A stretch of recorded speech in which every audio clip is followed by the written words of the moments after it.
Angela Merici is said to be a woman of contradictions, a woman who wanted consecrated life but did not want a monastery, a woman who told her followers, act, bestir yourself, yet took 40 years to take action herself, a woman who never taught, yet is regarded as a great educator. Angela Merici was a dreamer who acted on her dreams and made them happen. As we reflect today on Angela Merici as a guide to Ursuline educators, may we come to know this woman whose vision propelled Ursuline sisters from France, Germany, and Italy to begin schools around the world. Her vision continues to inspire those entrusted with the mission of Ursuline education. So let's start with her capacity for seeing the value in the least members of her society, girls and single women. Very brief, a little sketch of a few points that you're probably familiar with regarding her era, her time, her place, 15th and 16th century northern Italy. Women were, of course, identified in terms of their relationship with men. A woman was a daughter, a wife, a mother, even an adult, dependent single sister, or widow. That defined her according to the man who had died.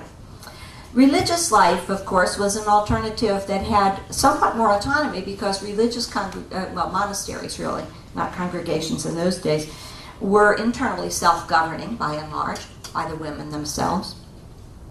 However, of course, we recognize that in that day, religious life was not a personal choice nor a response to a call from God. It was a family arrangement. And that was, of course, marriage was too. Whatever happened to women was arranged by the family. And actually, that was fairly true for men as well. But what about unmarried women? There were certainly a few. By and large, they were dependent upon a brother or an employer after the death of the father. But unmarried, that is, they're being defined by what they're not, by the not relationship to a man.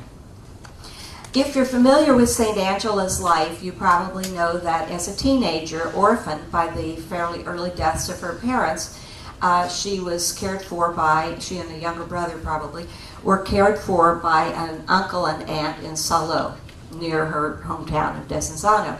And of course, what did Uncle and Aunt Biancoso, what was their major job for Angela? Get her married well.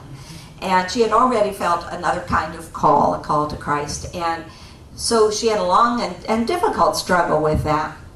But she seems to have come out with an affirmation that she was going to be allowed to live the life she chose. Went back to the family farm, lived probably with her brother and his family. So she experienced that marginal life of single women. There were some single women outside social structures, that is, with no man by whom to be defined. These would be prostitutes, so-called fallen women. Often that was defined by having had a baby, perhaps as a result of rape, a very common situation, of course, especially for women in domestic service. But they then were outside. Besides definition by family and by a man, class was very, very important in the Italy of Angela's day. Family was everything. One was born into that class. Very minimal, what we would call social mobility. Angela herself was from a simple but comfortable farming family. When her parents died, her brothers kept the farm going for a good while, but probably not as successfully, so she probably experienced some downward mobility then.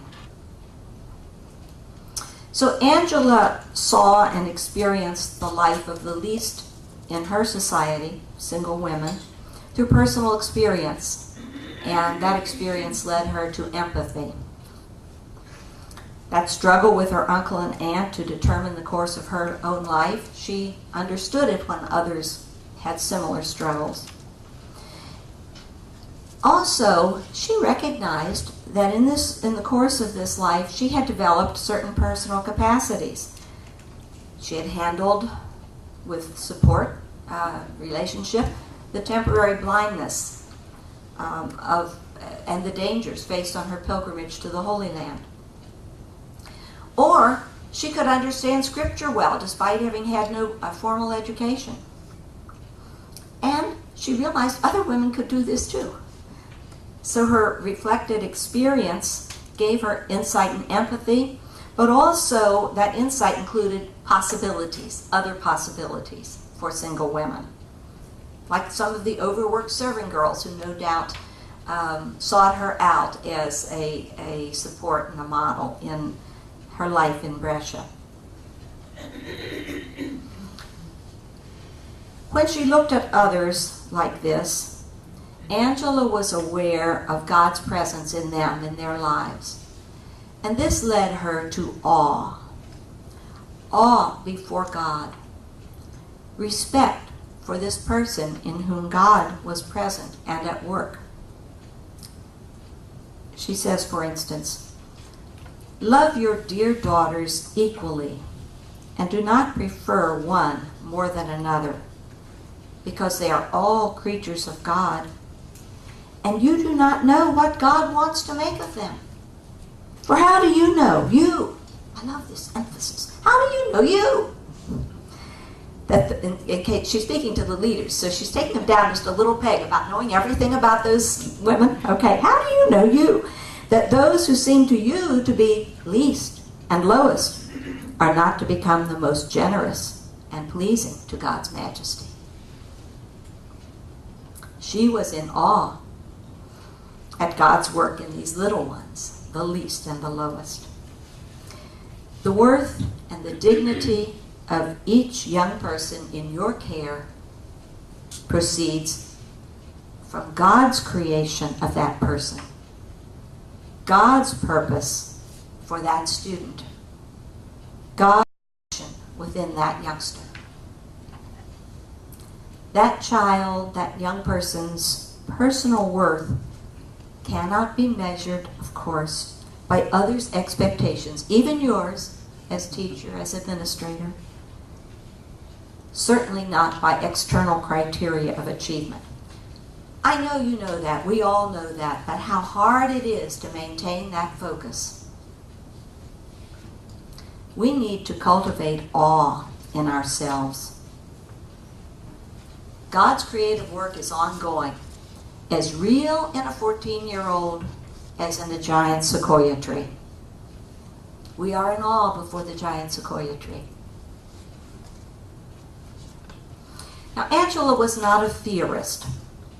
She put her principles into action, into practice, in forming the company. So I'm going to show how some of that became incarnated, you might say.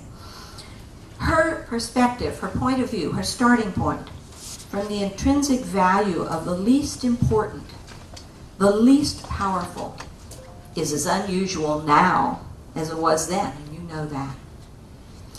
Angela gave this perspective a concrete form in the company of St. Ursula. She put the ultimate authority of the company in the hands of these lowly, single women. Today we'd call it empowerment, I guess. For example, the women chose their own leaders. They were not appointed. They were chosen. The members could remove the leaders for cause. It was built into the rule. And there were no clerical superiors. That came later, after, long after she was dead. So based upon this vision of women's dignity and potential, Angela created a new alternative company, a new alternative community even, within the larger society. Admittedly, she did not change Brescia, she did not change Italy, she did not change Western patriarchy, but she created an alternative community within it. These Ursuline women, members of the company of St. Ursula, lived in the larger society, still the cooks or housemaids or spinster sisters they had always been. They experienced the vulnerabilities of their position. She refers to some of them in her writings. For example, parents trying to force this Ursuline member into marriage, a brother withholding her inheritance, an employer withholding her wages, a supervisor at work preventing her from going to Mass, sexual imposition.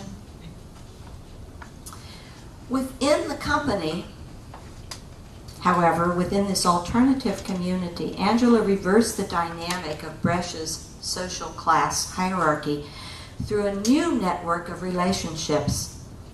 The members were all on the same footing within the company, regardless of their social class. The housemaid, the lower nobility, the shop girl, all on the same footing. While there was no uniform clothing, nonetheless she gave guidelines about simplicity which eventually would eliminate or minimize economic distinctions through dress. School uniforms? They weren't uniform now. But they were moving toward simplicity. All members had the same voice, the same vote.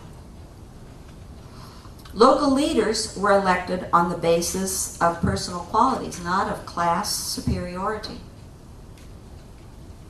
She also built into the company's network of relationships some other people who were not members but engaged.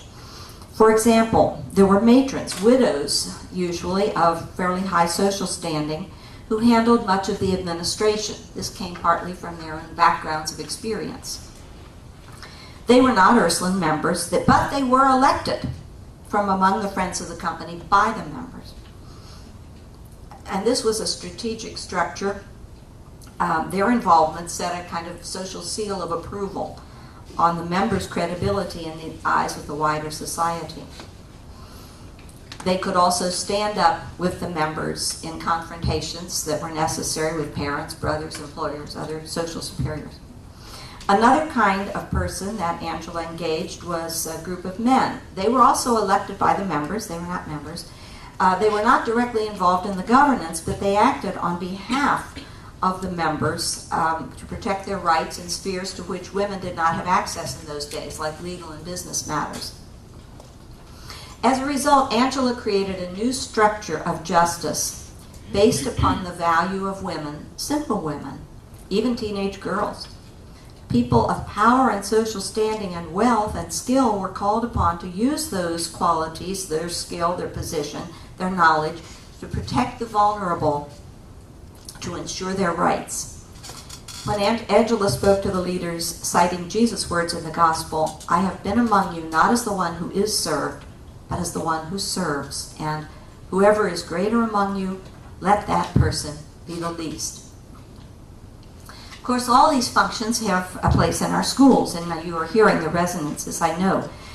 There we model and teach structures of justice, reversing society's imbalances as we embrace the poor, the different, the vulnerable, and empower the young and the weak. You must struggle all the time with educational systems that evaluate students and teachers by the numbers.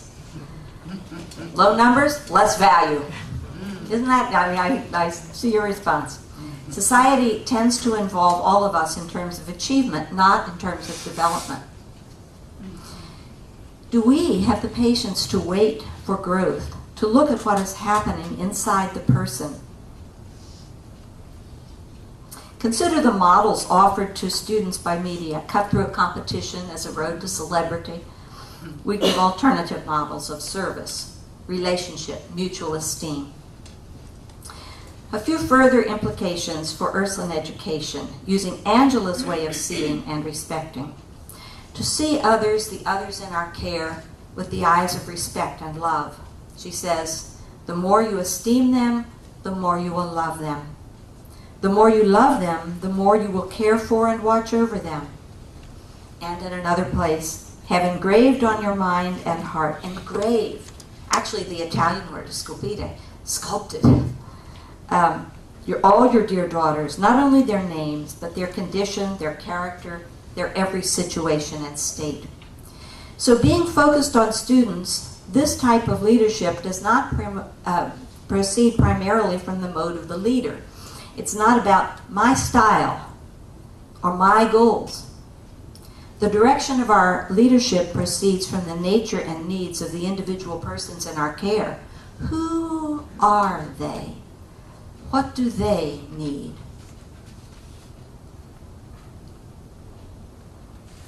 Ursuline leadership is exercised from that sculpted, engraved heart, a heart on which those students, and for those of you administrators, your staff members are engraved.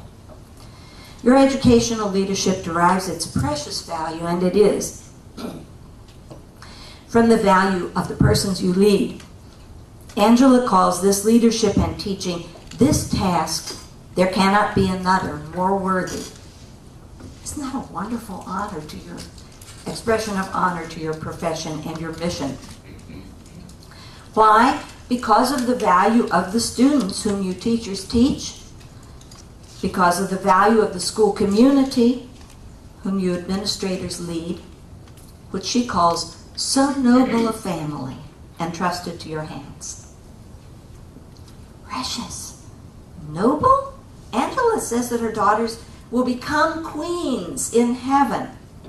She was talking about housemaids, about people at the very bottom of the social ladder.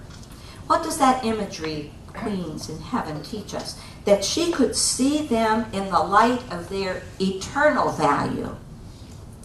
And of course, each and every person in your school has eternal value. In our time, who are the least in our schools, our society, our world? Where are people subordinated and marginalized?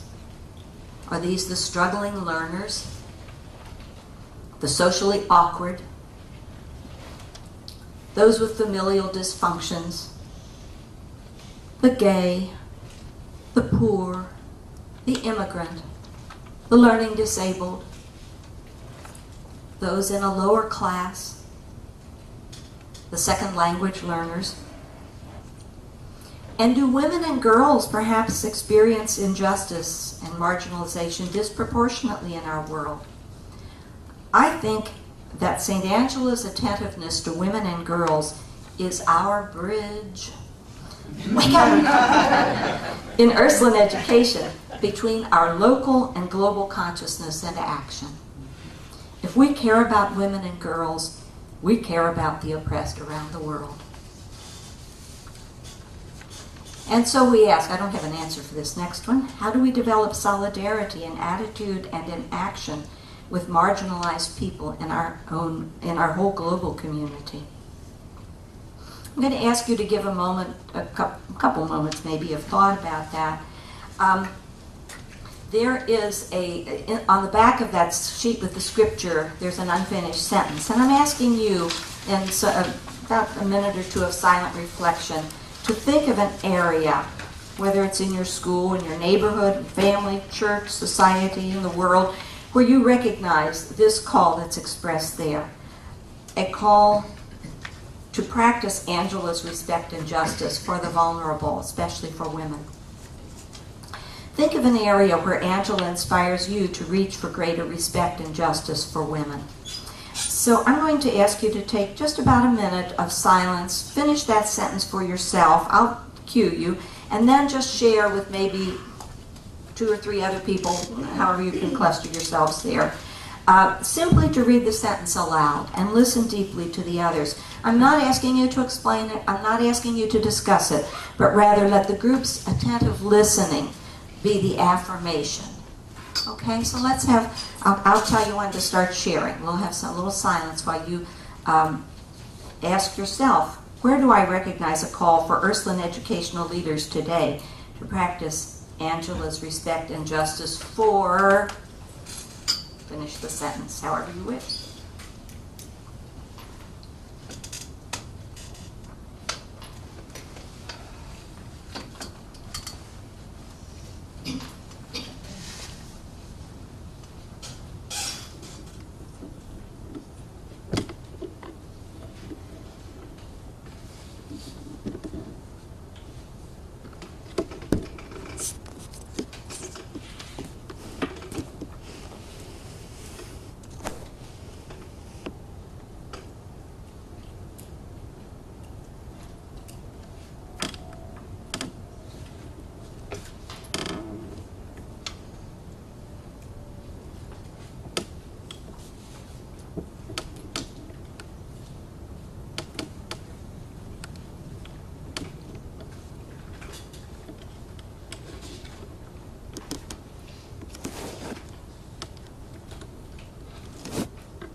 if you can cluster just with 2 or 3 other people, again, just to read the sentence aloud. And if you prefer not to, that's fine. Just say fast. There's no problem about that. But just with deep listening, read slowly, listen attentively.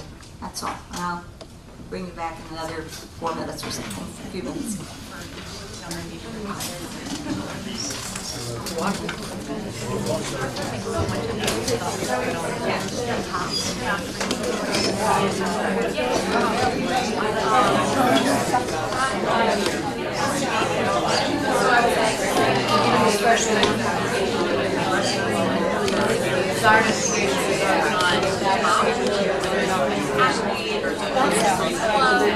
That's exactly what I wrote. I said, high school, I have women who are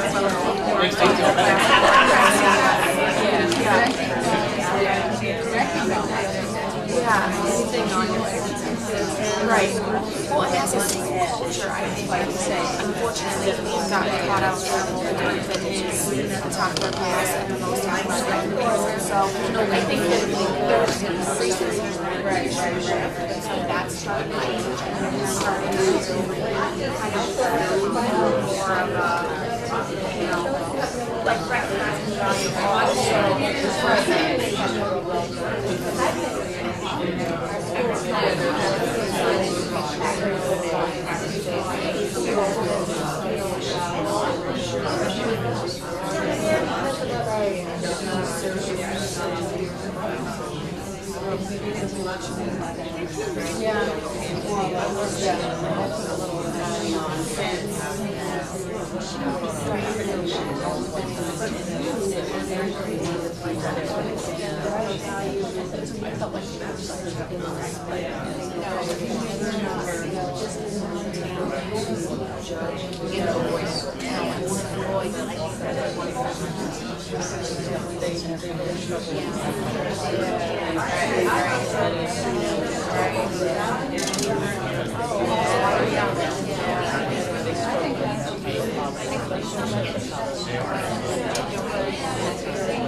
If there's in your cluster who has not had an opportunity to express that, make sure that happens.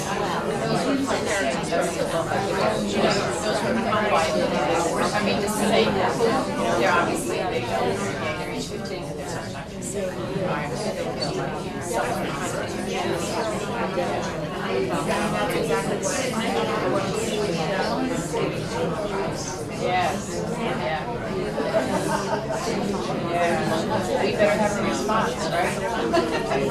Write that in a hurry.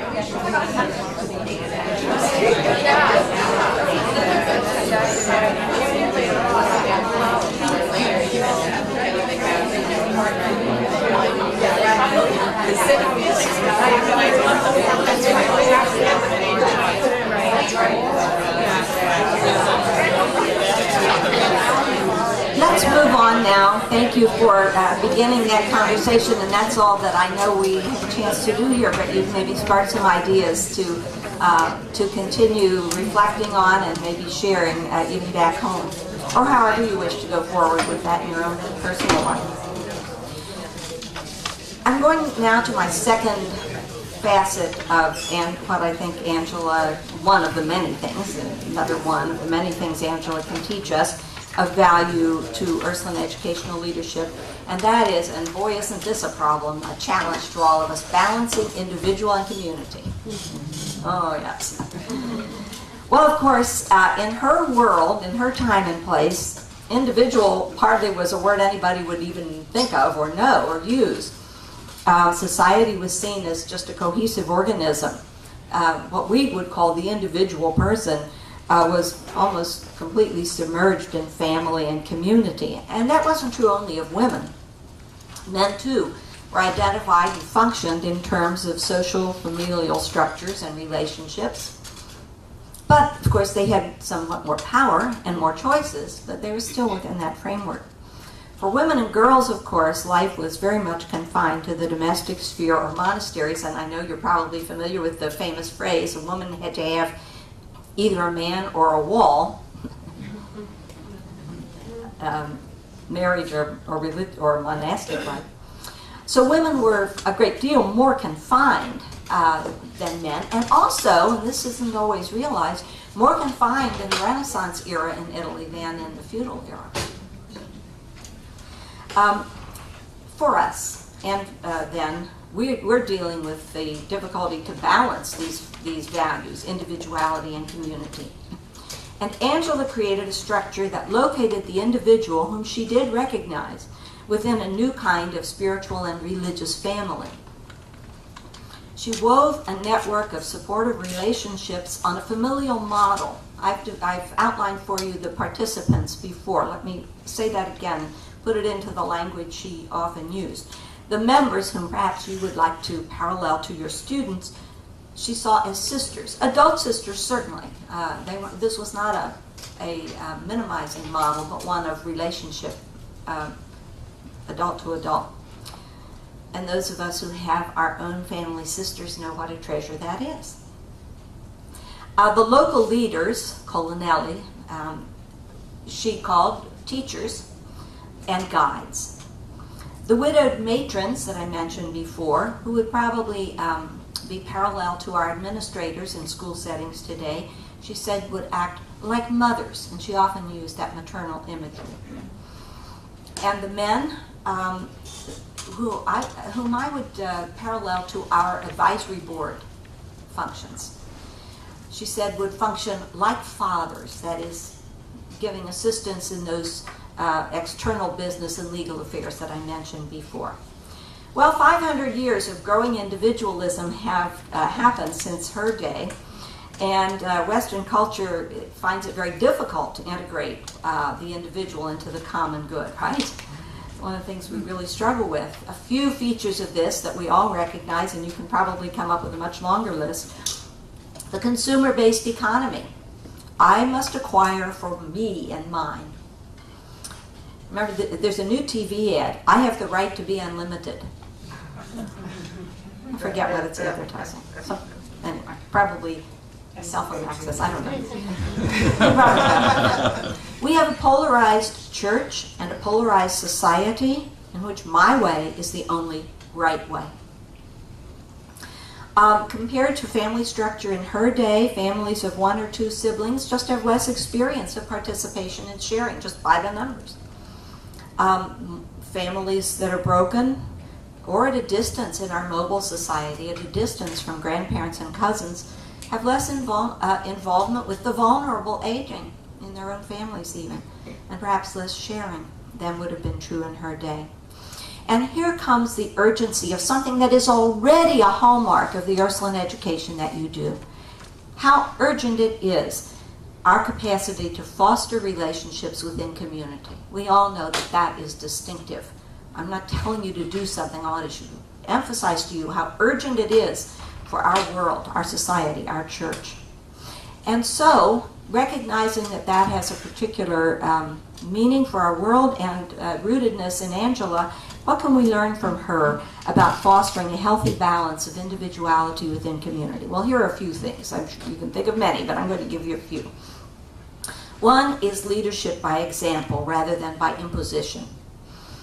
St. Angela suggested that the most effective mode of teaching was modeling by example, out of our own personal authenticity. And the quotation that I think we had part of before, as for you, live and behave in such a way that your daughters may see in you a model. And what you want them to do, do it yourselves first. How will you reprove or admonish them for some defect if it is still in you? Or counsel them and urge them to any virtue which you do not first possess. Now here comes the really practical Angela. Or at least do not then begin to practice yourselves together with them. She's so practical. And so welcoming and embracing of our limitations too, you know. We don't have to be have it all perfect and all together. A second quality, which this is a word that came up around the time of Vatican II, subsidiarity. Angela practiced it. What does that mean? As much as possible, implementing actions and handling problems at the level closest to where they occur. So when she built into her structure that when a member faced a problem, the local leader or teacher would be directed to help her resolve it herself and offer help if needed. Only if the two of them, the member and her local teacher, did not have the necessary resources, only then did that leader refer the matter to the company's council of matrons, and that included the matrons and the others, in search of further resources. So we would call it subsidiarity. Another important aspect of the relationship between individual and community has to do with the role of conscience and personal responsibility. And I know that's a lot harder to teach even than algebra or Moby Dick. I'm an old English teacher, American Lit teacher. Her goal for her was that the members of the company live their commitments authentically, freely, and fully, and assume personal responsibility. Most of the chapters of the rule, in fact, begin not with a command, but with an invitation or an exhortation. Each one should want to, whatever the topic is. Or we call upon each one to. And in fact, speaking of the rule, it's not a legislative document. I always call it a guidebook to a way of life, a road of life. Angela's deep respect for individual conscience took God as its source and model, and as she said, above all, be on your guard not to want to get anything done by force, because God has given free will to everyone and wants to force no one, but only proposes, invites, and counsels. Angela believed that conscientious decisions require careful listening. And the rule in its chapter on obedience calls for listening to the voices of Scripture, church, company, employers, family, even the lords and rulers of the state. A habit of deep listening for wise guidance. Conscience requires listening at the deepest level for the guidance of the Holy Spirit before making a decision. And Angela trusted, remember I said there was no clerical part in the governance? Angela trusted that we, simple, poor, single women, uneducated in theology and so on, we too can hear the Spirit's voice. And she says, all the more clearly, the more purified and clean our conscience. But that listening is contextualized in a lot of deep listening for wisdom and guidance through the many voices available to us. Now, I know, I taught high school many years. For kids, and especially for adolescents, conscience has to develop. It's neither slavish submission nor selfish license. We all know it. But adolescents don't know it, and they don't like to listen because they equate the listening with submission. We know how they rush to that opposite pole. I feel, I want, I think. So helping them develop the capacity for deep listening is an important task of Ursuline education. Angela was not naive. She understood the pitfalls and acknowledged that it would be, her words, necessary occasionally to use reproaches and severity according to the importance of the situation, the condition and need of the persons. And she counseled discretion. This is the discretion on the part of the person giving the reproach. Now gentle, now severe, little or much as there is need. One size definitely does not fit all. Did Angela have to deal with offenders? Yes, you are not alone. If she built it in, she was speaking out of experience. Now, of course, she was dealing with adults, and you are dealing, especially administrators, with staff persons who are adults. I recognize that because your service also involves kids, your school procedures have to fit that difference. Always with respect. When there were violations, Angela outlined these steps. First, seek out the offender. Seek out the offender. Don't freeze out the offender. Don't clamp down. Seek out the offender. Counsel her. Help her to do better. If she persists, Angela suggests a hands-off approach. Let her recognize that she has made a choice and must face its consequences. If the offender repents, Angela says that the poor child must be welcomed back. Now, she should apologize. She should do a slight penance as a signal, an affirmation of her sincerity, but she should be welcomed back. A few implications that we can readily see of Angela's way for our educational settings. Individual responsibility within a community. Angela did not set up the company as a structure merely, but as a network of relationships, a community. She says, be bound to one another by the bond of charity, esteeming each other. I do love that, esteeming each other. Helping each other, bearing with each other in Jesus Christ. And thus fostering community on all levels, and I emphasize not merely task-oriented organization, but community is essential to our Ursuline educational leadership. She recognized that communal identity is fostered by shared experiences. Here's an example. Come together from time to time so that together like this, she loves that word together, insieme. We Ursulines love that Italian word, together, insieme. They might also meet each other as loving sisters and thus talking over spiritual matters, rejoice together, and together encourage one another, which will be no small help to them. So we need to enjoy one another. Our students need to enjoy one another.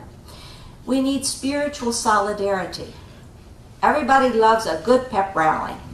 What an experience of solidarity. And a school community needs experiences that foster spiritual solidarity as well. And again, this is something that Ursuline schools do well. So I'm not telling you something you don't know, but trying to weave it together in this, the significance, the deep significance of it. She counsels praying together. Together remain in prayer with as much strength of spirit as possible. And here's something that I think applies especially for staff members together. She counsels shared and prayerful decision-making together. She says, always, and this refers specifically to when a change has to be made, a decision has to be made about changing something. Always let your principal recourse be to gather at the feet of Jesus Christ, and there, all of you, with your daughters, offer most fervent prayers. For in this way, without doubt, Jesus Christ will be in your midst. There's an act of faith. Jesus Christ will be in your midst and will enlighten and teach you what you have to do.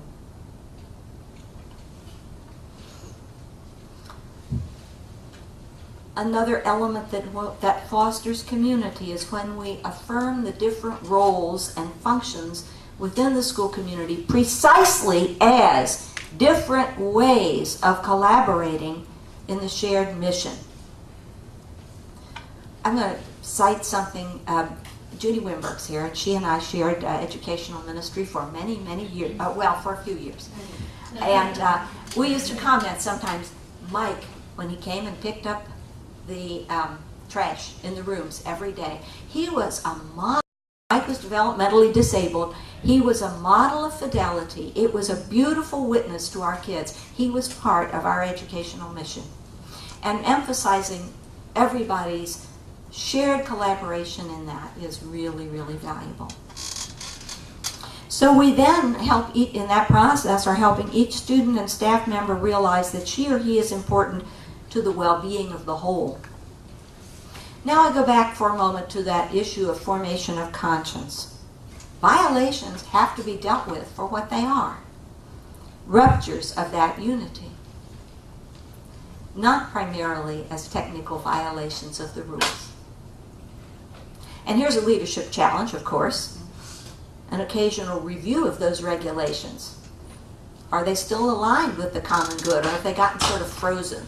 Do they belong in Madame Tussauds Wax Museum? You know, some of them you think, why do we make that rule? I don't know. It's a rule, though. You can't break it. Well, maybe not. You have to reflect.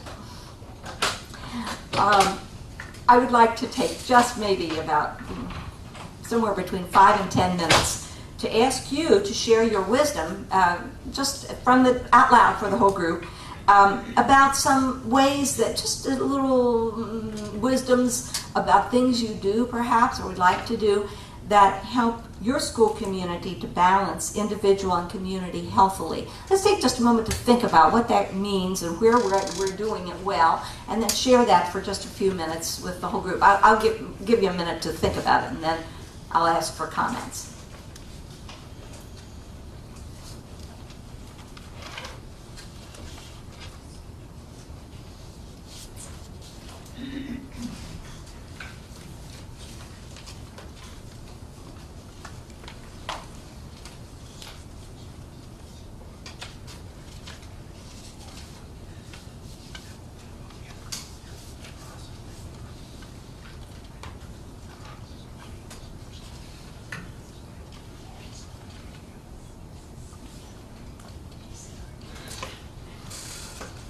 Okay, those who thought of something that maybe would be, it's all a good part of community is sharing ideas, right? So sharing wisdom.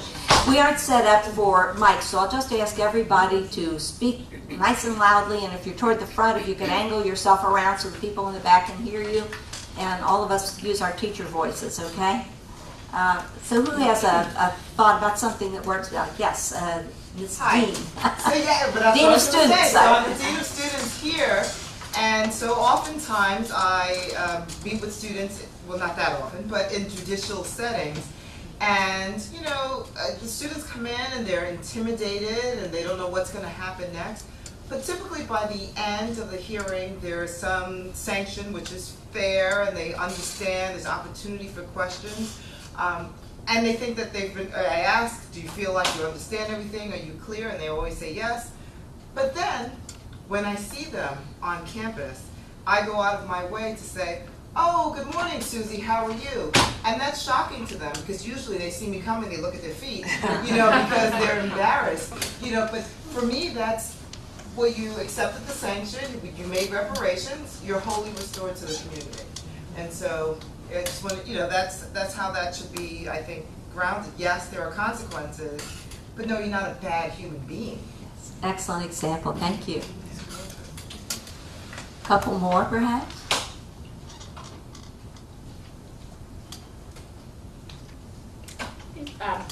Would you please tell us who you are? Sure, I'm Ann Gillen Lefevre, and I'm a member of the Ursuline School Board of Trustee, also an alum. And I think one of the things that we strive to do as trustees and as administrators, and I think we feel it in the faculty support, is to make sure that the doors of Ursuline are open to all who are interested to come in and are able to come in. And so I think that the work we do on scholarship and on making sure that we have a diverse student body is really something that brings the individual into and enhancing our community as well. Good, that's an important element. Judy? I'm Judy Wimberg, and I'm the Director of Ursuline Educational Services, but most of my life was spent in education and as a teacher and administrator. And 30 years ago, when I was principal of St. Ernest Academy in Cincinnati, we started a learning disability program. And really based on the fact that we had students who needed help. And that program has flourished from one teacher to, I think now there might be 5 people in that department. And it really is a recognition of individual need, but also that they, each of those girls is an integral part of the whole school community. They're not ostracized, or they go into all the classes. They just have a tutoring bell. They don't have a special English class just for them. If I can just use the word, they were mainstream from the Mainstream, beginning, right. and that was, yeah. Go ahead. And it's, when I look back on it, I don't, we did it because there was a need there. I mean, that they were there and we wanted to help them. But it wasn't easy all the time, and we didn't always meet with understanding from faculty. And but it's clearly established now. It's not going anywhere. Over my dead body. As one of those faculty members, though, and actually I hope that I was always enthusiastic about it, but I think as a faculty community, this raised everybody's level of teaching. Because Jerry Walsh, who was the director of that, originally the sole person directing that program, helped us all to meet not only the needs of our diagnosed learning disabled students, but the learning differences across the whole school community, and that addressed individual within community in a way that was professionally helpful, actually, to every single one of us, I think, and to many of our students that would never have been in a special program, but learned to learn better because we were all teaching better. But maybe not all of us, but we were trying. We have time for at least one more idea. Yes, sister. My story in And will you identify yourself too? Regina Keogh from Ursuline School. My story in Ursuline education is that in every school that I've been part of, there was great respect for the position the person held. Man, woman, the lady in the cafeteria, the cleaning people are an integral part of the school and are treated with great respect by the students as well as the faculty and administration. And I think that's example. What you have to prepare the food for lunch, which they were very grateful for, or you're part of the polishing of the floors when we're away on vacation. It's in the air, and that's not one place, but has been my experience. Thank you. Maybe one more. Yes, Sister Kathleen. Finnerty. I was thinking about the balancing of the individual and the community. And it's, for me, a fine line, because I don't easily like to ask for help when I can't do something. So I will overstress and overdo, and it takes a toll on me, and therefore it takes a toll on the community. And if I had 3 steps back, say, I really need help with this, I would be in better space and the community would be in better space. And I don't think I'm alone in saying that I sometimes find it hard to ask for help. Well, I think that's a good lesson probably for most of us here. Well, I'm sure there's much, I know there's much more wisdom of your experiences. Those of you who are now alums and have another role in Ursuline education, to reflect back on what was most of a blessing to you or that you saw in your school community as you came up. And maybe think of ways that you can see emphasizing, redirecting. As I said, this is something we do well. It is urgent for our world. It is urgent for our world. Okay, I said that. All right. Finally, everybody loves to hear that. Finally, having talked about Angela as a woman ahead of her time and a woman for all time, I'd like to spend these final minutes on Angela as a woman beyond time. Her wisdom, her insight, her creativity had their source actually in eternal realities. Her spirit leaped to the heavens in awe before the sacred. She drank from the well of sacred scripture. She focused her heart and her life on Jesus Christ. And the path of authentic Ursuline educational leadership takes us with her beyond time. I pose some questions to you. Do you wish to share the beauty and the treasure of Angela Merici's spirit? Do you hope to safeguard her legacy and pass it to another generation? This tradition is not beautiful china and crystal carefully preserved behind glass in a lovely cabinet. I call on my old Latin teaching days to remind us that tradition comes from the Latin verb tradere, which means to hand on. To hand on a living, growing organism. Never cease to cultivate this vine that has been entrusted to you. So, to recap, I'm going to mention 3 features to cultivate in this regard: awe, Scripture, and Christ. Awe before the sacred is the starting point for the values we've been considering, all of these things. To be authentic Ursuline educators, we must open our eyes and recognize the fullness of reality as Angela did. I remember when I was teaching high school, there was occasionally a phraseology that went like something like, well, when these kids are out in the real world. I used to say, no, this is the real world. This is the real world. Insider trading is real? No. Celebrity television is real? No. This is the real world. Angela knew reality, the divine reality that suffuses all that is. And we have to open our eyes to that. Her words that we've been listening to emerged from her experiences of God and of sacred reality. And I'm going to ask you maybe even to close your eyes and draw on your own experiences as you listen to her speak. Angela had found God to be present in her life circumstances. She said, I have this undaunted and firm faith and hope in the infinite divine goodness, that not only will we easily overcome all dangers and adversities, but we will conquer them, and with great glory and jubilation.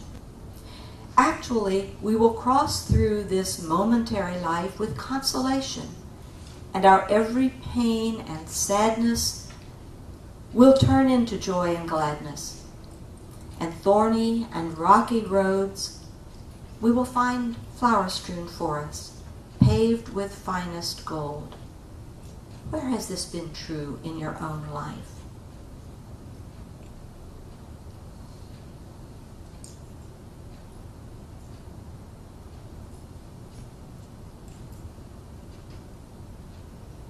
Angela had met God in creation, and she stood in awe. She said, Your holy name. May it be blessed beyond the ocean's grains of sand, beyond the drops of the waters, beyond the multitude of stars. Where do you experience awe?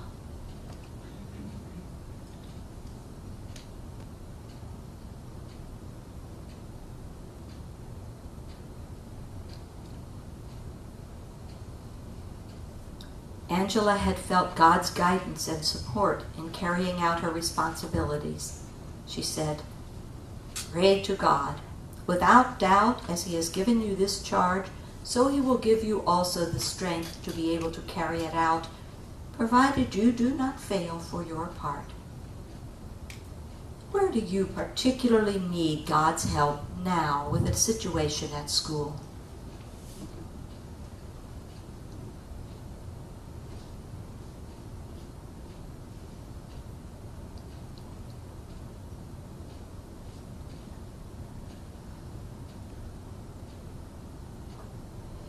With the eyes of faith, Angela perceived God's creative presence in each person.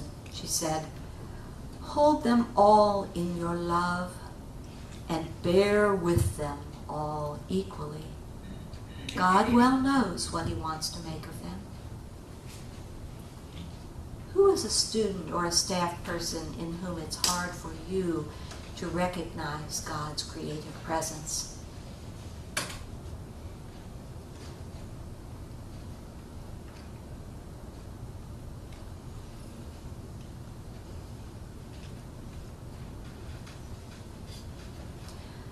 I believe that awe is our bridge in Ursuline education to people who identify themselves as spiritual but not religious.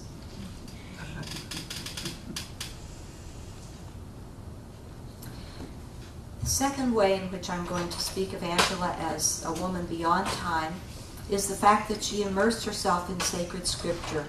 Quoting Jesus, she says, "Blessed are those who hear the word of God and keep it." And Angela continues with her own explication. That is, blessed are those into whose hearts God has infused the light of truth. And generally speaking, she personifies Jesus, she identifies Jesus as truth, capital T. And that describes Angela, illumined by the light of truth, the light of Christ, because she listened to God's word. God's word permeates Angela's words and indeed her whole approach to life. Let us drink from that same scriptural well. And I direct you immediately, of course, to your own Bible for your regular prayer and reflection, but if you want a starting point that coincides with her, you can look at that little half sheet. Those are taken from her words, scripture, but her uses of them. That's for later. The third point of Angela's being a woman beyond time is her relationship with Jesus Christ at the center of her life. For Angela, he was, and here are several ways in which she spoke of him. He was a teacher. Jesus Christ, as a true and good master, will enlighten and teach you what you have to do. He was a shepherd, is a shepherd, not was. Jesus Christ will be in your midst as a father and good shepherd. Just to unfold what it means to be a shepherd. It's hard for us in our more urban world, but we can do it. Jesus was her model and ours.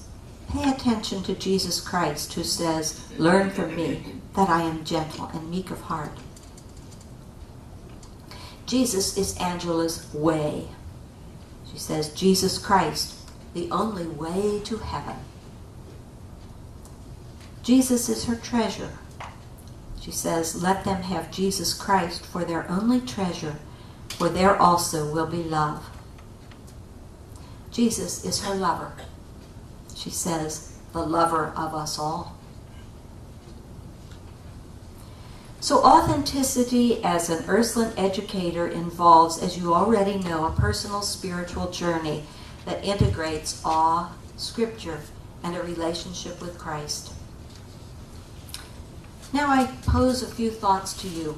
Think of those 4 centuries of Ursuline education, Ursuline schools, that have flowed into the institution in which you now serve. Think of the rich, deep, and global reality of Ursuline education. Ask yourself, what made all this work and work so well so long? Think of the Ursuline sisters on whose shoulders you stand. Ursuline education, now handed on to you, did not emerge out of a checklist labeled Ursuline values. It grew out of those women's lives, out of the regular prayer and contemplation that both opened them ever more to God and deepened their own spirits. When they embraced the little ones, they took Jesus as their model. They knew they were fostering God's precious children for time and for eternity, not just buildings and institutions. Our awareness of the sacred, our immersion in Scripture, and our relationship with Christ form the solid, essential foundation of authentic Ursuline educational leadership. And you know that your students will not only practice the skills and knowledge you give them, they will imitate your leadership, how you guide them along God's path. Thus, the Ursuline educational mission has eternal value. It forms saints. Both you, yes, you, and the students you serve. And that is indeed a noble task. Congratulations on embarking on it.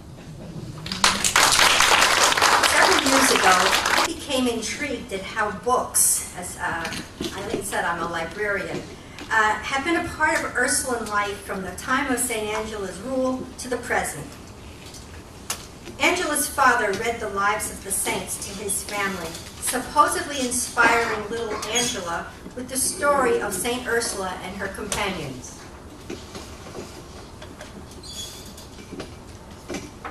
A Lombard like the Medicis, Jacobus Varaine's Golden Legend, Lives of the Saints, had been published in Brescia as early as 1470, so it is very possible that the Medici home had this book.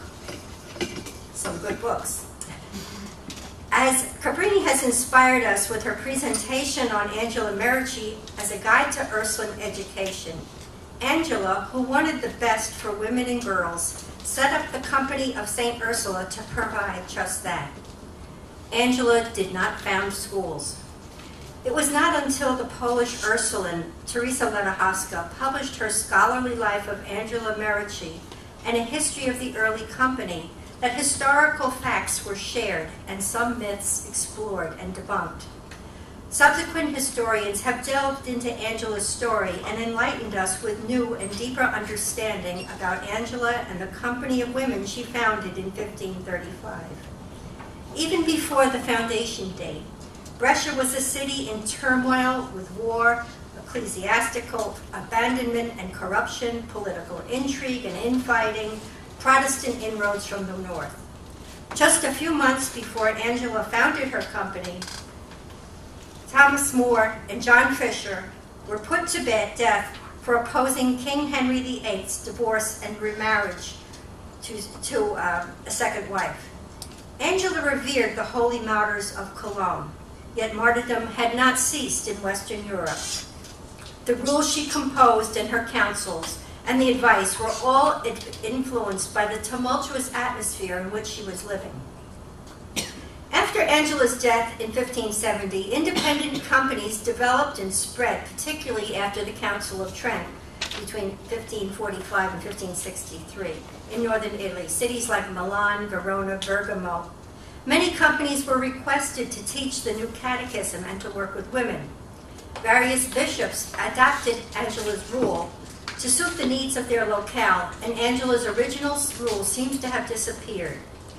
Spreading into France, the members of the company became known as Ursulines and gradually became nuns, or Ursulines. We all have different pronunciations.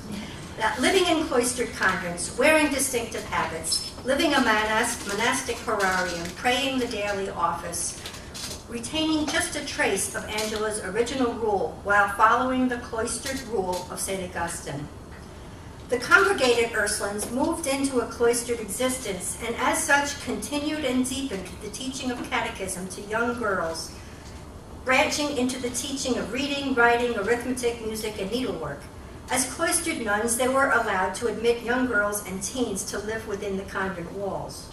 Holding on to the core of Angela's rule, they insisted to local bishops that they had to teach, albeit within the convent, to give young women and girls the chance to live a deeper spiritual life.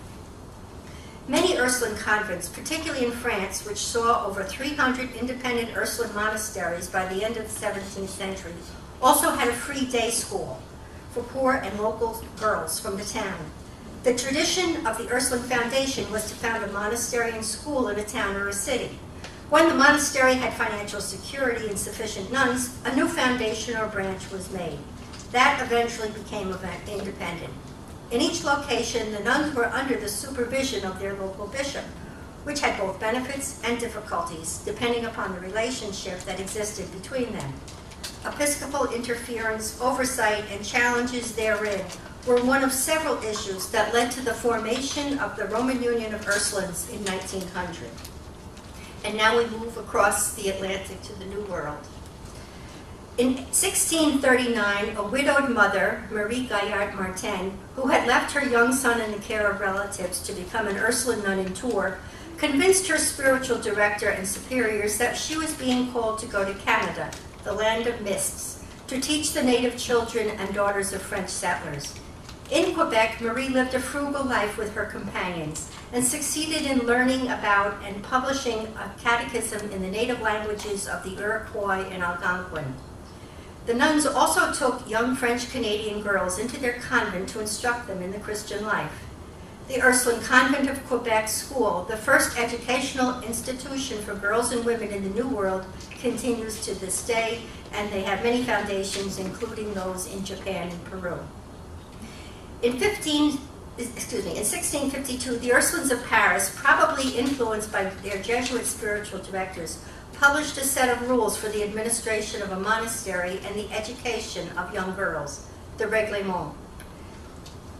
The 3-volume books detail the way to administer both monastery and school for young girls, their horarium, prayers, classes, meals, dress, recreation, and manner of instruction, separate rules for boarders and for day scholars, rules for the mistress general of the school and for the teaching nuns. The Reglements bear similarities to the Jesuits' Ratio Studiorum, but is decidedly tailored for feminine education. It is a book which influenced generations of Ursuline teachers and carries the heritage of Angela's concern for the gentle formation of girls. In 1727, responding to a plea to administer a hospital, 12 Ursulines from several French monasteries agreed to go to the city of New Orleans. Influenced by the accounts of Jesuit missionaries in the New World, the awareness of the Ursuline mission in Quebec, and eager to convert the heathen, as well as desirous of pursuing their teaching vocation, they agreed to do something new. In order to have their journey subsidized by the king and to receive a salary, they agreed to administer a hospital. Pretty cagey. They administered the hospital for French soldiers for several years, and in the meantime began a school for Creole girls and catechism classes for slave women and Native American girls. Published letters from one of the youngest volunteers detail the rigors and adventures they faced. In the 1760s, Spain took over the French colony, and in 1803, Louisiana Territory was purchased by the United States of America. Some of the Spanish-speaking nuns then chose to go to Cuba. When the new United States purchased the vast territory, the concerned French Ursuline superior petitioned President Thomas Jefferson, fearing the loss of their mission and investment. Jefferson's letter here assured the nuns of no interference. Perhaps Jefferson was influenced by the fact that his daughter Patsy, who had been placed in a convent school in France while he was envoy there, had asked her father to let her convert to Catholicism and become a nun. Jefferson immediately returned to the United States with Patsy. Ursuline Academy in New Orleans continues to its mission of educating girls from the nursery school through high school. From New Orleans, Ursuline convents were established in Texas, in Galveston, San Antonio, Dallas, and Laredo. Okay.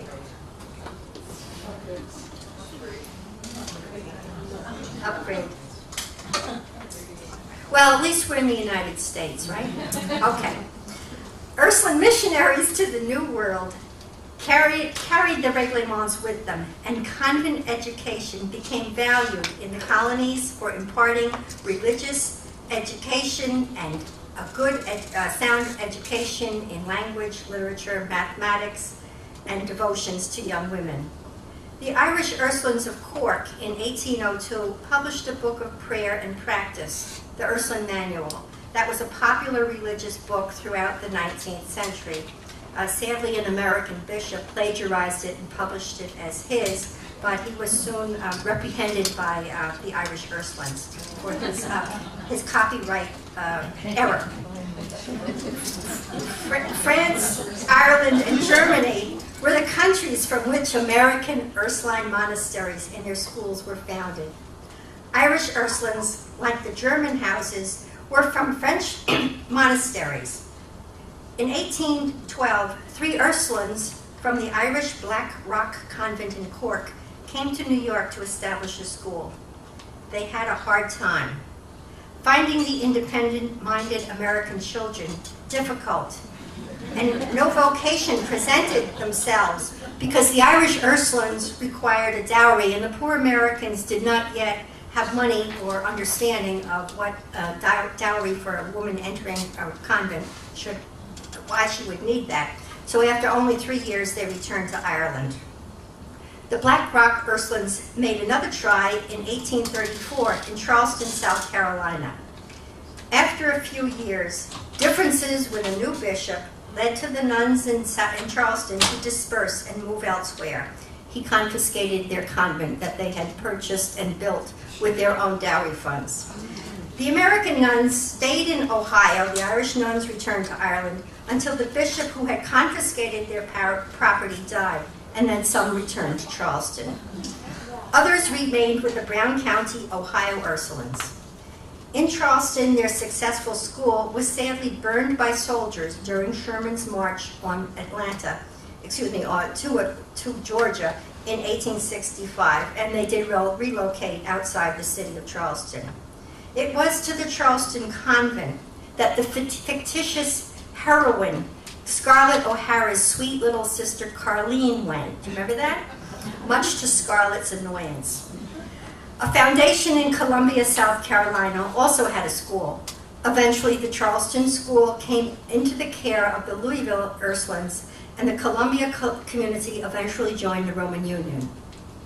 Another successful Irish foundation was in Charlestown, Massachusetts, a suburb of Boston. In 1820, supported by the Irish-born Archbishop of Boston, Benjamin Fenwick, he supported and paid for their convent. New England was experiencing an influx of Irish immigrants, and as a consequence, anti-Catholic sentiment was growing. The Irish drank too much, had too many children, spoke in a very strange way, and were generally an embarrassment to the Yankees. In 1834, a crowd of Protestants burned the convent to the ground. They were influenced by some wildly popular fictitious accounts of life in monasteries, written by a woman who had spent 6 months in the Charlestown convent. Ironically, it was mostly Protestant girls who were enrolled in the Charlestown convent, which was known for its fine music teaching and other refined educational endeavors. The nuns from Boston then dispersed to various convents in Canada and New Orleans, and Ursulines did not return to Boston until 1946 and eventually moved their academy to Dedham. Now I'll give you a little background of the history of what's the Eastern Province. Immigration swelled the population of the new nation as the 19th century passed, and both opportunity for factory jobs and free farmland were available. Wars in the German states and religious strife led to a vast immigration of German Catholics to the eastern and central parts of the United States. By then, American Catholic bishops were aware of the need to nurture the faith of the immigrants and saw the establishment of schools as well as churches as key in maintaining the faith of the immigrants. The councils of Baltimore, of which there were 3, codified many aspects of the American church. Perhaps its greatest result was the establishment of the parochial school system, which was largely dependent on finding sisters to teach the children of immigrants. And since there were just the Sisters of Charity founded by Mother Elizabeth Seton in the early 19th century, they had to go to Europe and go fishing for nuns. Many of our present Ursuline schools come from the sister searches that occurred particularly in France, Germany, and the Austro-Hungarian Empire from the 1840s onward. Bishops themselves or their delegates visited convents in France, Germany, and Austria-Hungary looking for teaching nuns. And of course, this was an adventure for cloistered nuns to consider, and many volunteered to leave their homeland and convent forever to the great unknown. In 1848, a priest traveled to Oldenburg in what's now Hungary and found that the superior, Mother Magdalene Stalin, was interested in the American mission to Germans in St. Louis, Missouri. She led a group from her convent and from Landshut, Bavaria, to the little town on the Mississippi, St. Louis. 2 young sisters were eventually sent down the river to learn English in New Orleans. Sadly, one of them died. Even the Civil War, however, would not end the sisterly link between the Ursuline houses, as supplies were sent north and south during the war. And this has been a reality. Ursulines stay in touch with each other and know about one another, even though they rely solely on letters and then eventually telegrams. The St. Louis Ursulines grew, and in 1855, Mother Magdalene led a group of volunteers to found the Ursuline Convent in East Morrisania, New York. Ironically, the New York Foundation brought many more Irish rather than German vocations to the convent, a cultural mix-up. The Bronx nuns were soon requested to staff St. Jerome's Parish School and commuted by carriage until a convent was built for them in the then very classy Mott Haven neighborhood of the South Bronx, now one of the most poverty-stricken parts of the city of New York. The Ursuline Convent of St. Joseph in the village of East Morrisania. There we go. There it is, finally. The Ursuline Convent of St. Joseph in the village of East Morrisania was supported in part from funds from Europe. Situated on a hill overlooking the nearby East River, it attracted mostly Irish students, and vocations were mainly from young Irish American women also. The encroaching urbanization of the city of New York would eventually affect the academy and the poor school, which seems to have been on the property. They were not teaching in the local parochial school. They were cloistered. They could not leave their property. This was problematic to bishops around the country with Ursulines who were cloistered and would not leave the convent, would not go to the parish school for parish church on Sundays for Mass, would not teach boys. And some bishops complained that because the nuns were chanting the office, their voices were overly strained. And another reason that it was difficult to contract these finicky nuns. The community in Morrisania grew large, and in 1868, the pastor of St. Teresa's Parish in Lower Manhattan asked the superior, Mother Dominic Weiss, for sisters to staff his new parish school's girls' department. Boyce had a sister in the community, Mother Agnes, and he knew of the educational reputation of Ursulines in Ireland, where he had been born. Several Ursulines were sent downtown to Henry Street, where they opened a girls' private academy, which would help fund their ministry. This was a custom from Europe, where the convents administered a day school for local girls, usually free, and yet ran a fee-paying boarding school. In 1881, the Ursuline Convent of St. Teresa's incorporated itself, thus becoming free to admit its own new members and have financial autonomy. The Morrisania Convent moved to Bedford Park in the North Bronx in 1892, and the school was renamed the Academy of Mount St. Ursula. Soon nuns from the Mount were teaching in local parochial schools. This is an embroidery I found on the net, done by Katie Smith in 1882. Teaching embroidery and the fine needlework was a custom in many convents, and Ursulines around the world have been known for teaching lace making, embroidery, painting, etc. And this was one reason why parents chose to send their daughters to convent schools. They would learn refinements of music, art, dance, language, literature, geography, history, maybe not much science, but the use of globes, etc. In 1893, the Bishop of Wilmington asked the Bronx Ursulines to send nuns to staff a school that another order of nuns was giving up in the city. The Ursuline Academy of Wilmington initially struggled to support itself, but was able to find financial footing after the Roman Union was founded in 1900. It continues today with both the lower, middle, and high school. It is the only Eastern Province school today which continues to admit boys in its lower grades.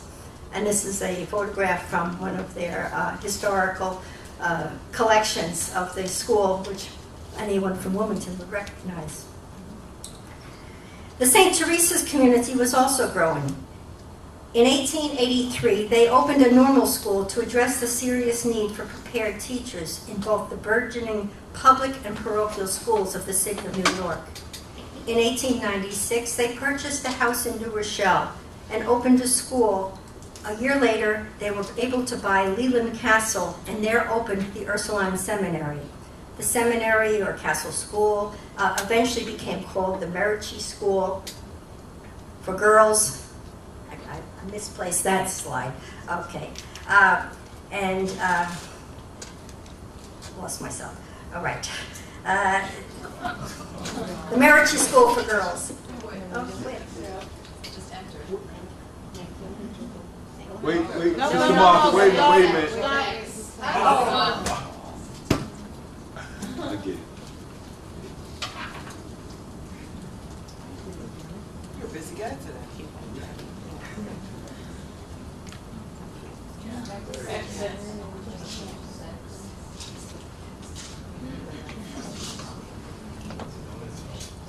There we are.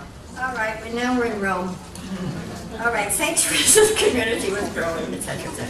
All right, in 1900, here we're in coordination, the Ursulines from around the world met in Rome and heeded the suggestion of the Pope to form a Roman union.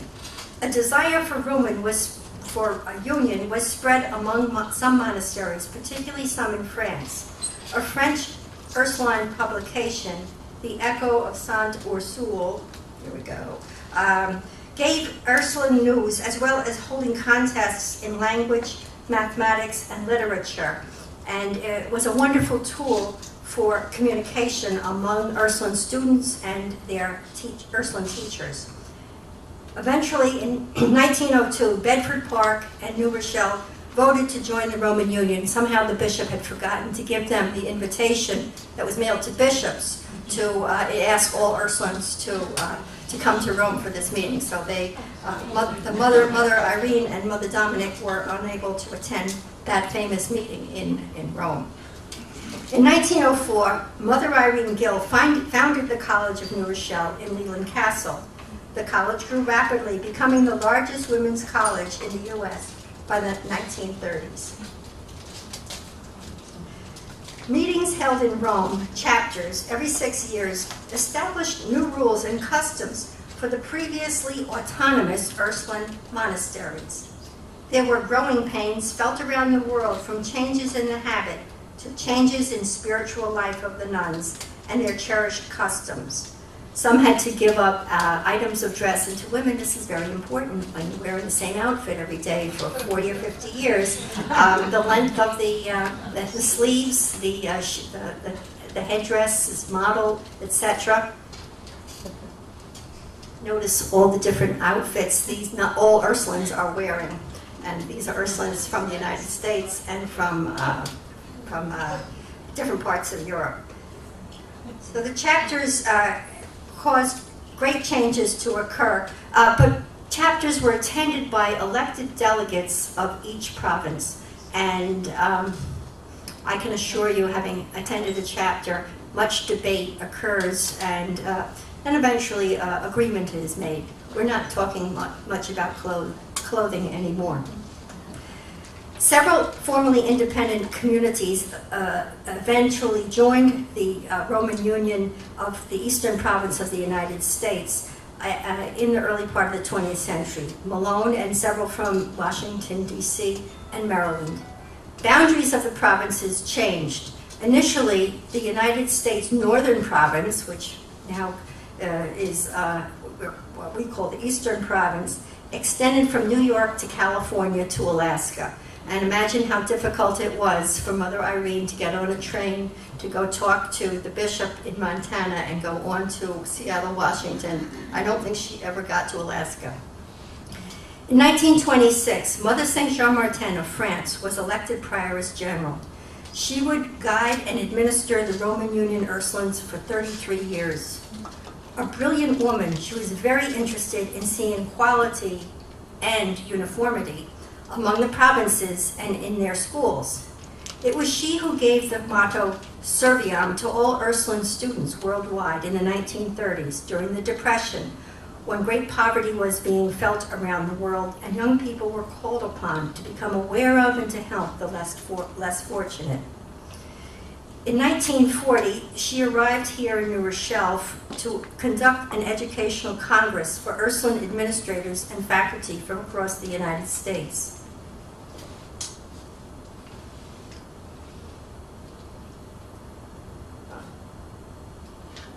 I'm sorry.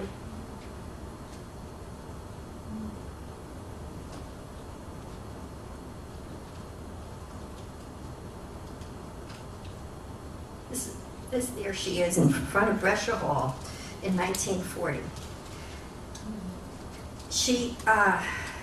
Her educational ideals were published in the book, The Ursuline Method of Education, which became a handbook of all Ursuline schools for many years. As novice mistress in France, she had several Eastern Province Ursulines among her novices, so she had quite a high esteem for the Eastern Province, and there was great scrutiny given to the Eastern Province schools. The beloved yearbooks of high schools were banned for promoting vanity. A college yearbook photo of a girl in a tree led to a rebuke to the dean. She had great vision. She was also very French and had not lived outside of France all her life, but certainly gave a quality education to girls in Ursuline schools around the world, from Thailand to China to Czechoslovakia to France to England to the United States. Now, Vatican II. By the time of Vatican II, which began in 1962, the Ursulines of the Eastern Province numbered more than 350. The parochial schools and academies were flourishing, with Ursulines being the majority of administrators and faculty. The post-Vatican II years saw deep changes in the church, in American society, in Ursuline schools. Lay administrators and faculty became much more common. Ursulines had to retrench, and academies in Malone and Bethesda, Maryland closed because of lack of personnel and because of finances. As new studies of Angela Merici emerged, a clearer picture of her amazing charism became clearer. Ursuline students today know much more about Angela Merici than I did when I came to the College of New Rochelle half a century ago. Communications now enable the Ursuline family to visit and know one another. Angela did not found a monastery of nuns. She did not found a school. She empowered young women, selected, experienced men and women to guide her company and inspire us all to lead a new life. And you are her legacy. Thank you.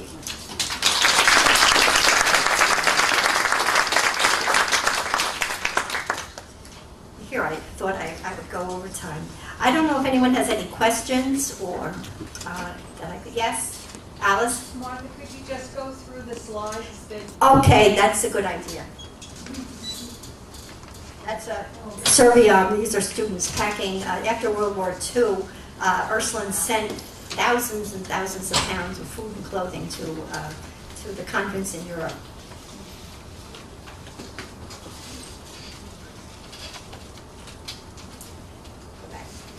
Okay, this is a former superior of the Ursuline community here at the college, Mother Amadeus McKevitt, who was a woman of great influence and charism. and this is she around 1965. This is a painting of the Merici family listening to Papa read the lives of the saints.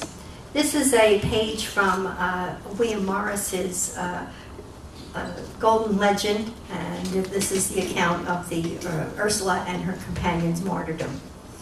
A statue of Saint Ursula, some of you will recognize. It is in Ursula Hall. It was sculpted by Mother Justin McKiernan in 1962, and some Ursuline schools have this image. Here you see Ursula and the companions, and notice several of them are holding a book. St. Thomas More. This is a front page of the library copy of the Reglement, and another page for the religious rules of from the Reglement. The Ursulines arriving in Canada. The Ursulines arriving in New Orleans. These are apparently, I'm told, are very fictitious. That it didn't look like that, but artists are creative people. This is the letter of Thomas Jefferson to the superior of the Ursulines in New Orleans. Here we have a page from the Ursuline Manual, a collection of prayers and devotions. I have about 12 of these in the Ursuline collection in the library. And here is a Ursuline, I think, with a young girl with her guardian angel behind her, something that we wish to impart to our students, that they are cared for by the Ursulines and by those who watch over them. This is 6 Months in a Convent. This was one of the books that was published that led to the burning of the convent in Boston. And 6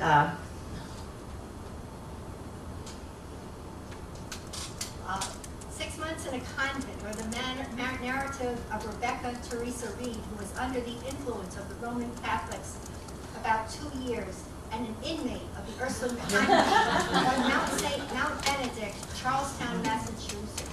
Nearly 6 months in the years 1831 to 32, with some preliminary suggestions by the Committee of Publication. And this is Ursuline Academy of St. Joseph, Ursuline Convent in East Mauritania. And the Academy of Mount St. Ursula pretty much follows the architecture of this building. And the embroidery, everyone would have to do something like this. She was 12 years old when she did this. The Academy of Mount St. Ursula as it is today. And a history of the Academy by Sister Therese McMahon. This is Leland Castle in 1865, and I'd be happy at some point to give anyone who wanted a group a tour. The castle looks pretty much the same inside as it did then. It was a big estate of about 40 acres where the orchard was. This is the Ursuline Academy in Wilmington. The back of Leland Castle with one of the nuns with a little girl, probably a photo from about 1897-98. A postcard from 1906 of the original of the castle with the 1899 edition to the left. And this is the Echo of Saint Ursule. It was a wonderful propaganda tool. The chapter in Rome, and here's Mother Amadeus Dunn with a little Indian girl she brought with her. Mother Amadeus eventually became the first provincial of the Eastern Province. She had been the Superior General of the Montana Ursulines. Another interesting story. The first graduates of 1908 of the College of New Rochelle. The Merici School for Girls, which my mother attended, that is where the dining hall is located now. That school, as I said, closed in 1929 and moved up to North Avenue. These are all a photograph of the Ursuline School. Mother St. Jean Martin with the dean, Mother Thomas Aquinas, who always got an earful about all the discrepancies in behavior that the college girls were causing. I don't know. It was her companion. I think it might have been Mother St. Henry from New Orleans, but it was not identified on the photograph that I received. And I don't know too many people around who would be able to recognize her. This is a book that was published, actually a journal of publications that was published by Ursulines of the Eastern Province after this famous meeting in 1940. Ursuline Tradition in Progress, Poetry, Essays, Historical Studies by Eastern Province Ursulines. And this is the famous Ursuline method of education. All of you would have had a copy of this at one point if you were teaching in an Ursuline school in the 1950s. This is the back of Leland Castle with a line of nuns going in. Students, college students sending relief packages to Europe during the... I wanted to start, one of my late colleague at NYU, Neil Postman, used to have this great question that he'd wait for the moment in a particularly murky discussion. And he'd ask this question, which always centered the discussion in a really helpful way. And that is, what is the problem you're trying to solve? And then we would realize that rather than focusing on solutions, if we could name and articulate the problem, we might see, number one, that it was something that really didn't have a solution, or number two, it might have a whole bunch of solutions. But getting to consensus on what the problem or the issue is was important. So as I thought about starting this, I thought it's probably good to take a step back and say, what was the impetus for this particular session? The problem, as it were. And I think that we talked about the need to, number one, articulate, however inchoate, however haltingly, to celebrate, and then to talk about the transmission of the leadership ethic that's characteristic of the Ursuline schools. But the Ursuline schools as we know them now, and as we imagine them in the future. You know, Dr. Patricia McGuire at Trinity College has been, who I think is a really visionary leader, talks about, you know, let's not get too nostalgic about a model of education that required unpaid labor of women. You know, whatever its merits, that was sort of built on that rock. And I think as we talk about where we are now and where we're moving forward, it's a very exciting discussion. And so it's not about the geography of loss here, but the geography of promise, I think. Our overall structure today is pretty broad. We're going to start with this presentation, in which I'm going to try to sketch out some possibilities for what an ethos of Ursuline leadership might look like. And then we decided to sort of develop this in a particular way. After a short break, we're going to have folks who are actually on the ground in Ursuline schools respond to that and talk about what that looks like on the ground, both in terms of, is this a meaningful way to think about the work they do? And in my positing this particular ethos, have I missed anything? This is a conversation in process, in other words. It's not a checklist. And then after lunch, we're going to have a chance for all of us to do that and to engage in our own particular roles with one another in small groups as we sort of bring this to closure, so that we leave with a sort of forward motion about what this might mean for future conversation, but understanding the work that we do. And that work we do as teachers, as board members, as leaders, and so forth. Okay. Once an academic, always an academic. I want to start by defining a few terms. And the first of them is this notion of ethos. And I have to say that when we were talking about this, what I was trying to capture was the notion that we have an organic whole, a thing that is greater than the sum of its parts. And ethos is a word that I first came across in educational research.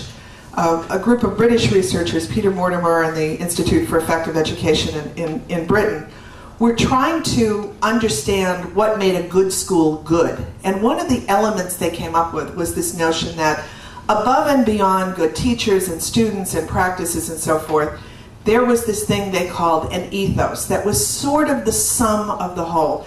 Other folks have called it climate. When I was doing my dissertation, we talked a little bit about community. I mean, however you slice it, it's a little bit different. But that's what we're trying to get at, the notion that it is something that is integrated in some organic way. And I want to keep the organic notion because there's a second piece of this that I want to posit. I want to say, and I will be talking this morning, about three sort of constituent elements. And I'm going to use, which is probably a violation of all metaphorical sense, I want to use the notion of DNA. That we have the DNA are the organic building blocks of this ethos. And like DNA, I'm going to say that these building blocks or these elements look a little different in every organism, that they interact, that they have a family resemblance to one another across schools, and most importantly, they are generative. They help us to evolve and to adapt to our setting. So that's the notion of ethos and DNA I'll be talking about in a minute.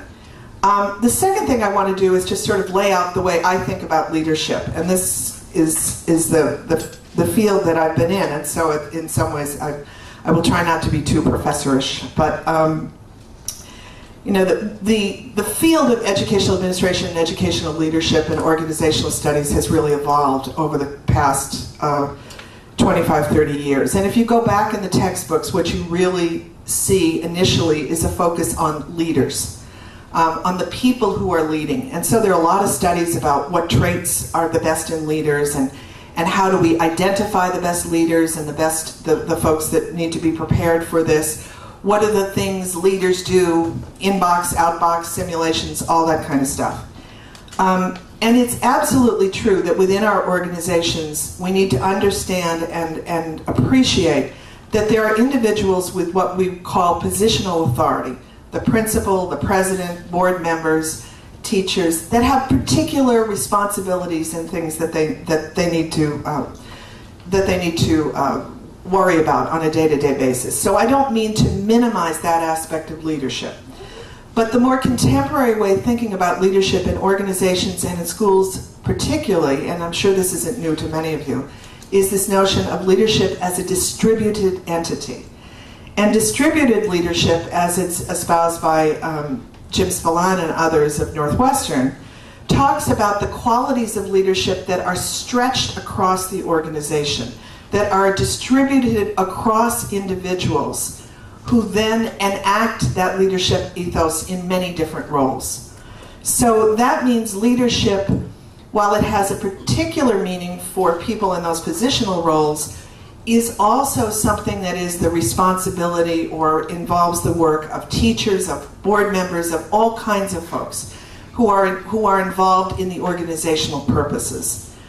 The second piece I want to say, which I realized when I was going through this last night, is another sort of tacit assumption of mine that's worth making less tacit anyway, making explicit, is I really talk in many ways about the model of leadership among the theoretical models that's known as transformational leadership. And this is associated with the work of Ken Leithwood and a whole bunch of researchers out of the Ontario Institute for Educational Studies. And the essence of transformational leadership is that it is the responsibility of leaders in the organization not only to develop the organization and its purposes, but to develop the people in it as well, to provide them with opportunities to transform and enact their own mastery and to fulfill their own purposes as members of the organization. And so that means that everybody's sort of pulling in the same direction. In other words, that the people there have the capacity to be their best selves while doing the organizational work. And that's a lofty, really important one. And it says that we don't have to separate the person we are from the person we are in the organization in really significant ways. The positional leaders then have the duty to create the structures, the opportunities, the possibilities for people to learn new skills, to connect with one another, to be exposed to innovation, to use their talents, including evaluating what they're doing so they can learn from that. So there's a kind of a continuous organizational learning loop in a transformational model. The reason I go into this somewhat explicitly at the beginning is it's really the antithesis of a sort of hero leadership model, which I think is one of the things that we see certainly in the popular press and very often when we're talking about principals in difficult schools. The idea that one person puts the organization on their shoulder and carries it around. And in another version we talk about traditional or charismatic leadership where people sort of gravitate around this charismatic figure. And while I don't want to minimize the importance of charism and tradition in an organization, if that's the sum total of what the organization is, it falls apart when the person leaves. And so sustainability depends on a model of leadership that is not hero-centered and also doesn't require for the organization to function, literally superhuman or extraordinary sacrifices on the parts of the people that work there. Right? These are organizations that nourish and sustain people, not suck the life out of them. That's sort of a technical term. So the questions for leaders then that we're going to pose in a minute is if I walk through these values for a minute, how do the leaders make these present throughout the organization? And how do they find or create opportunities for others to enact these values, or where are the challenges? This is not a normative list of must-dos. This is a set of possibilities that we're going to sort of field test in a number of different ways against the reality, and I hope keep kind of readjusting. Okay, so let me talk about 3 dimensions. And I'm going to walk through each one of them in relatively quickly, and then we can sort of come back and, as I said, see how it goes on the ground. And the first, just to give you the heads up, is the, remember Sister Bernadette, 3 things, tell them ahead of time. One is, one of the DNA elements is, our schools are focused on the education of women primarily, not exclusively, but primarily, and always have been. So that's number 1. Number 2, the dimension of academic excellence, and I'm going to talk about what we mean by that. And the third, obviously, would be Serviam. I mean, that's one of the core values in all of our schools. So let me talk about each one of those in a little bit of a historical context, and then throw out some possibilities. So as you heard yesterday, Angela's mission and her historical being and her commitment to educating women in her own era, we can see now is a fairly radical countercultural choice. But I think we forget how progressive, even within recent history, the education of women has been. I went back and did a little work with the National Center for Educational Statistics. And when I looked at when the first Ursuline Foundation in this area was founded at Morrisania, which I think is 1855, do I have that date right? According to the National Center for Educational Statistics, only 2% of 17-year-olds in the United States completed high school. 2%. Half of them were women. All right, so that's the countercultural curve we're working with. That's 1855. By 1897, when that foundation moves and becomes Mount St. Ursula, we're up to a whopping 6.4%, which means that more than, roughly 94% of the people in the United States at the time the Ursulines were establishing these schools for women didn't even get a high school diploma. Right? That's a real countercultural progressive term, and it's only 115 years ago. I mean, it's not a long time in the big picture. I think when we talk about the education of women today, if we put it in a global perspective, that's a really central mission of Ursuline schools to make students aware that our situation in the United States and in the developed world is not the same as it is in terms of the status of women in other places. We all saw the news story about the young girl in Afghanistan that was, they tried to assassinate her for going to school. We know that genital mutilation is a common practice in some areas of the world, that rape is still a weapon of war in tribal war. We know these things still go on, and that there are places to this day where being born female is a form of second-class citizenship. And so the mission of Ursuline Education for Women to acquaint women with these realities is tremendously important even now, even though our own status in this country is quite different than it was. But I also think even more significantly, if you say a central value of Ursuline education and the leadership, the ethos of the Ursuline leadership, is the education of women, then by definition you have to embrace the complexity of feminism. And that's an ideal we still debate in terms of what we think a 21st century woman should be. Feminist scholars of law, for example, argue that we still don't know what equality looks like. Because if we embrace difference and differences among the genders as the reality that it is, we don't try to erase those differences by making everything the same. But we're not sure what equal outcomes look like then if we say they're not going to look exactly the same. So if, from an extreme perspective, if the measures of success have been determined by one gender exclusively, when you extend those privileges to everyone, it's a question about whether the same measures of success hold. So is success in business, for example, the salary marker, the corner office, my favorite image from the Mad Men show, the girl sitting at the desk outside your office just waiting for you to call her, you know? Or is it to have the kind of status in organization, and it's sort of sad we say that you have to achieve a certain status to get this, where you can make the arrangements and have the flexibility to accommodate child rearing and a business career at the same time. I mean, this is a big conversation now, as you know. The Lean In book and the woman from Yahoo, you know, what does success look like at the top levels, and to what extent it isn't about just having it all. We aren't really sure what all looks like. So leadership in this area opens us to possibilities that we are even now just imagining, and what the full realization of women's potential look like.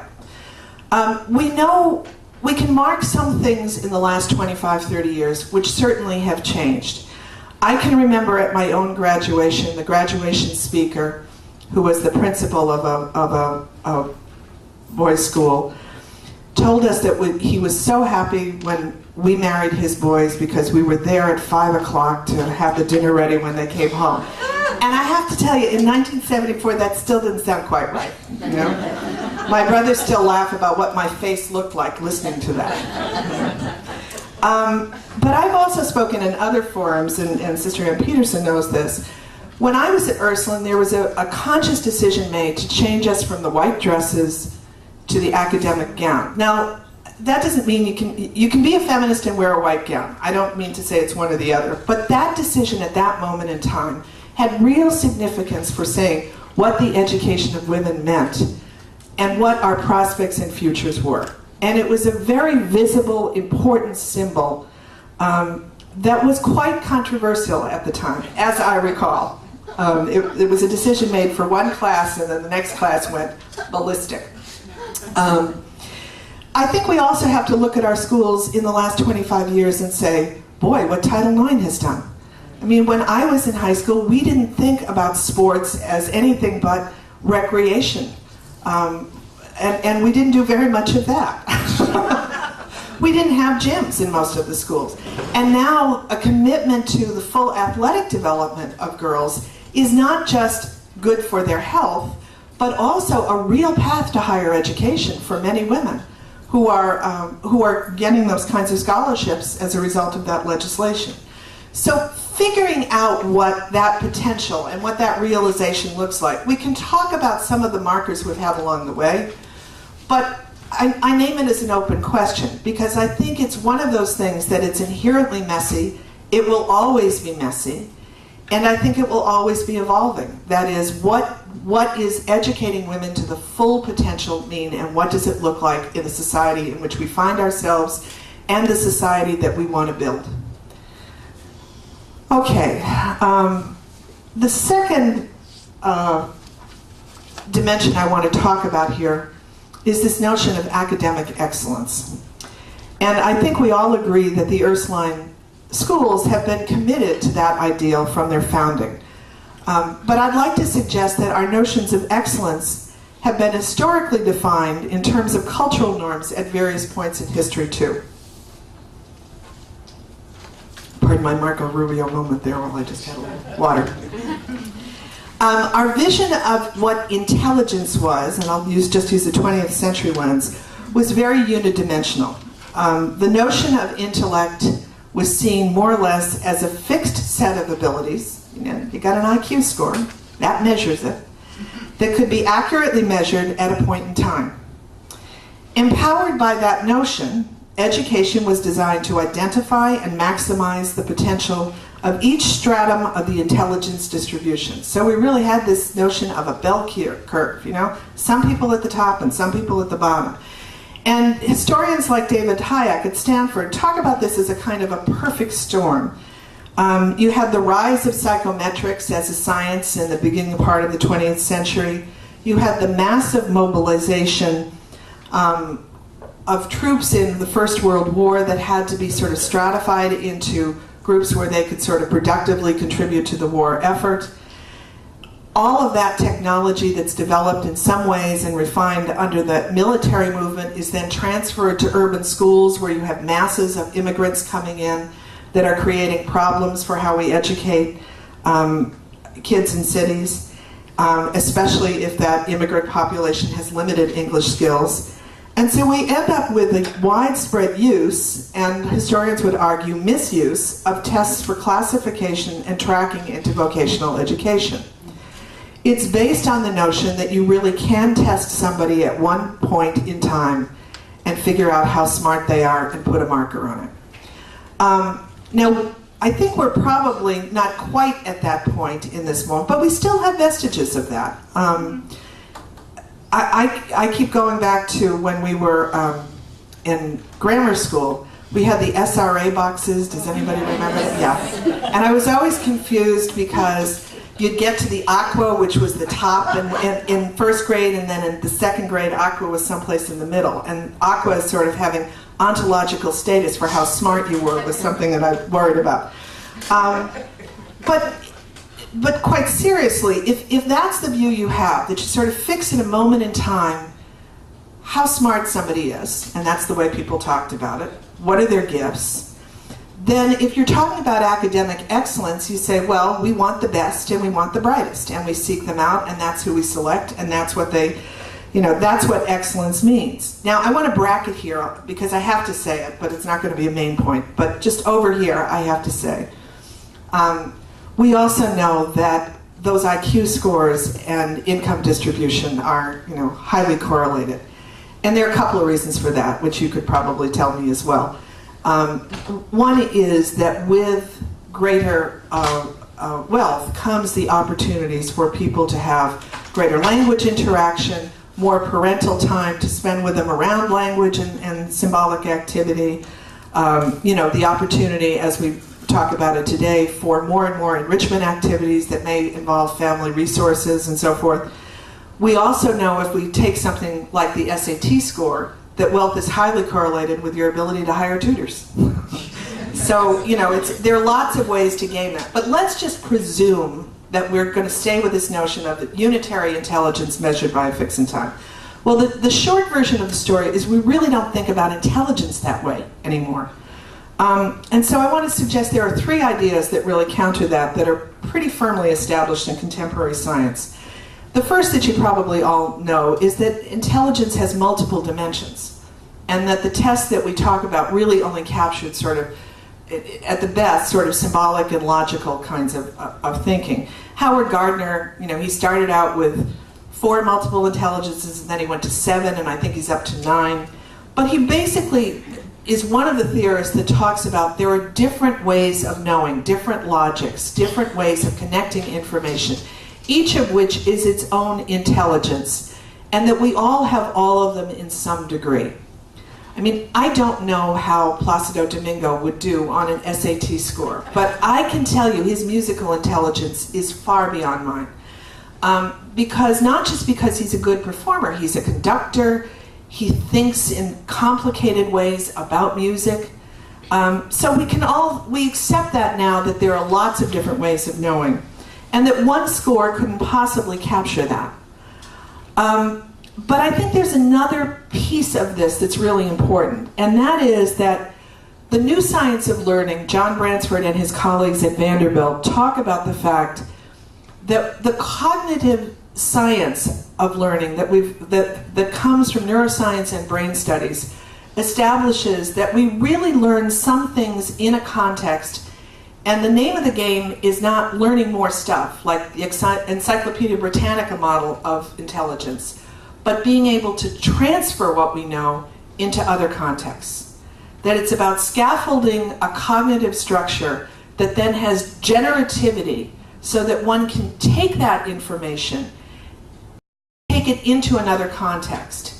And that's why meeting kids where they are is so important in terms of not just fostering their development, but understanding what cognitive scaffolding they have. You know, Louis Malle talks about funds of knowledge, especially in non-traditional populations.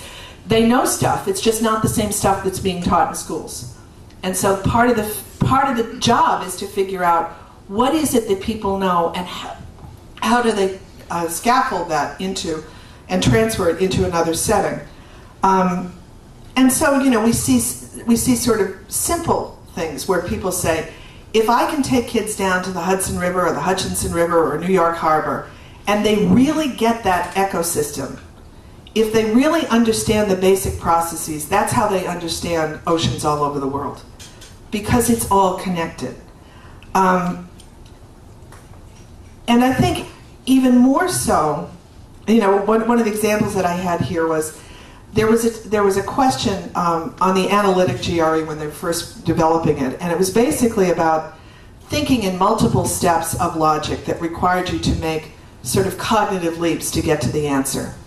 And the way that they tested it was to give you 2 points in an urban transport system and say, how do you get from point A to point B? And the answer was, which didn't take very long to figure out if you came from an urban transportation system, you had to take one form, I forget, was the bus or the subway, and express beyond the point you wanted to go and then come back, because there was no way to go directly between the 2 points. Well, any kid from the outer boroughs knows that, right? That, you know, that's part of their cultural knowledge. If you ask the same question and translate it into square dancing, they may not know that, all right? But the process is the same. And so I think one of the things that the neuroscientists talk about is not a fixed point in time, but everything's about plasticity. That is, how do you switch codes? How do you adapt? How do you change? That's what intelligence is all about. So if we take it to sort of a third point, then when we think about building a learning community, a culture of academic excellence, a learning organization, what we want to do is maximize some of the diversity there so that you have multiple funds of knowledge. You know, like their biological scientist colleagues, organizational theorists argue that the smartest organizations have a diverse set of abilities used to different advantages. Links to multiple cultural contexts enable transfer of knowledge across a wider spectrum. From a sociological perspective, it's called the strength of weak ties. You know, if everybody is homogeneous and one person comes in linked to another network, you've just opened up everybody to that network.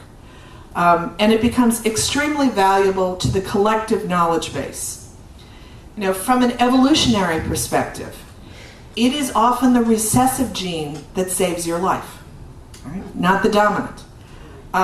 Or the recessive gene that allows you to develop the mutation that will sustain the organism. You know, I just successfully, thank you, just went through genetic testing for the BRCA, and it was negative, thank God. But I was fascinated when the report came back.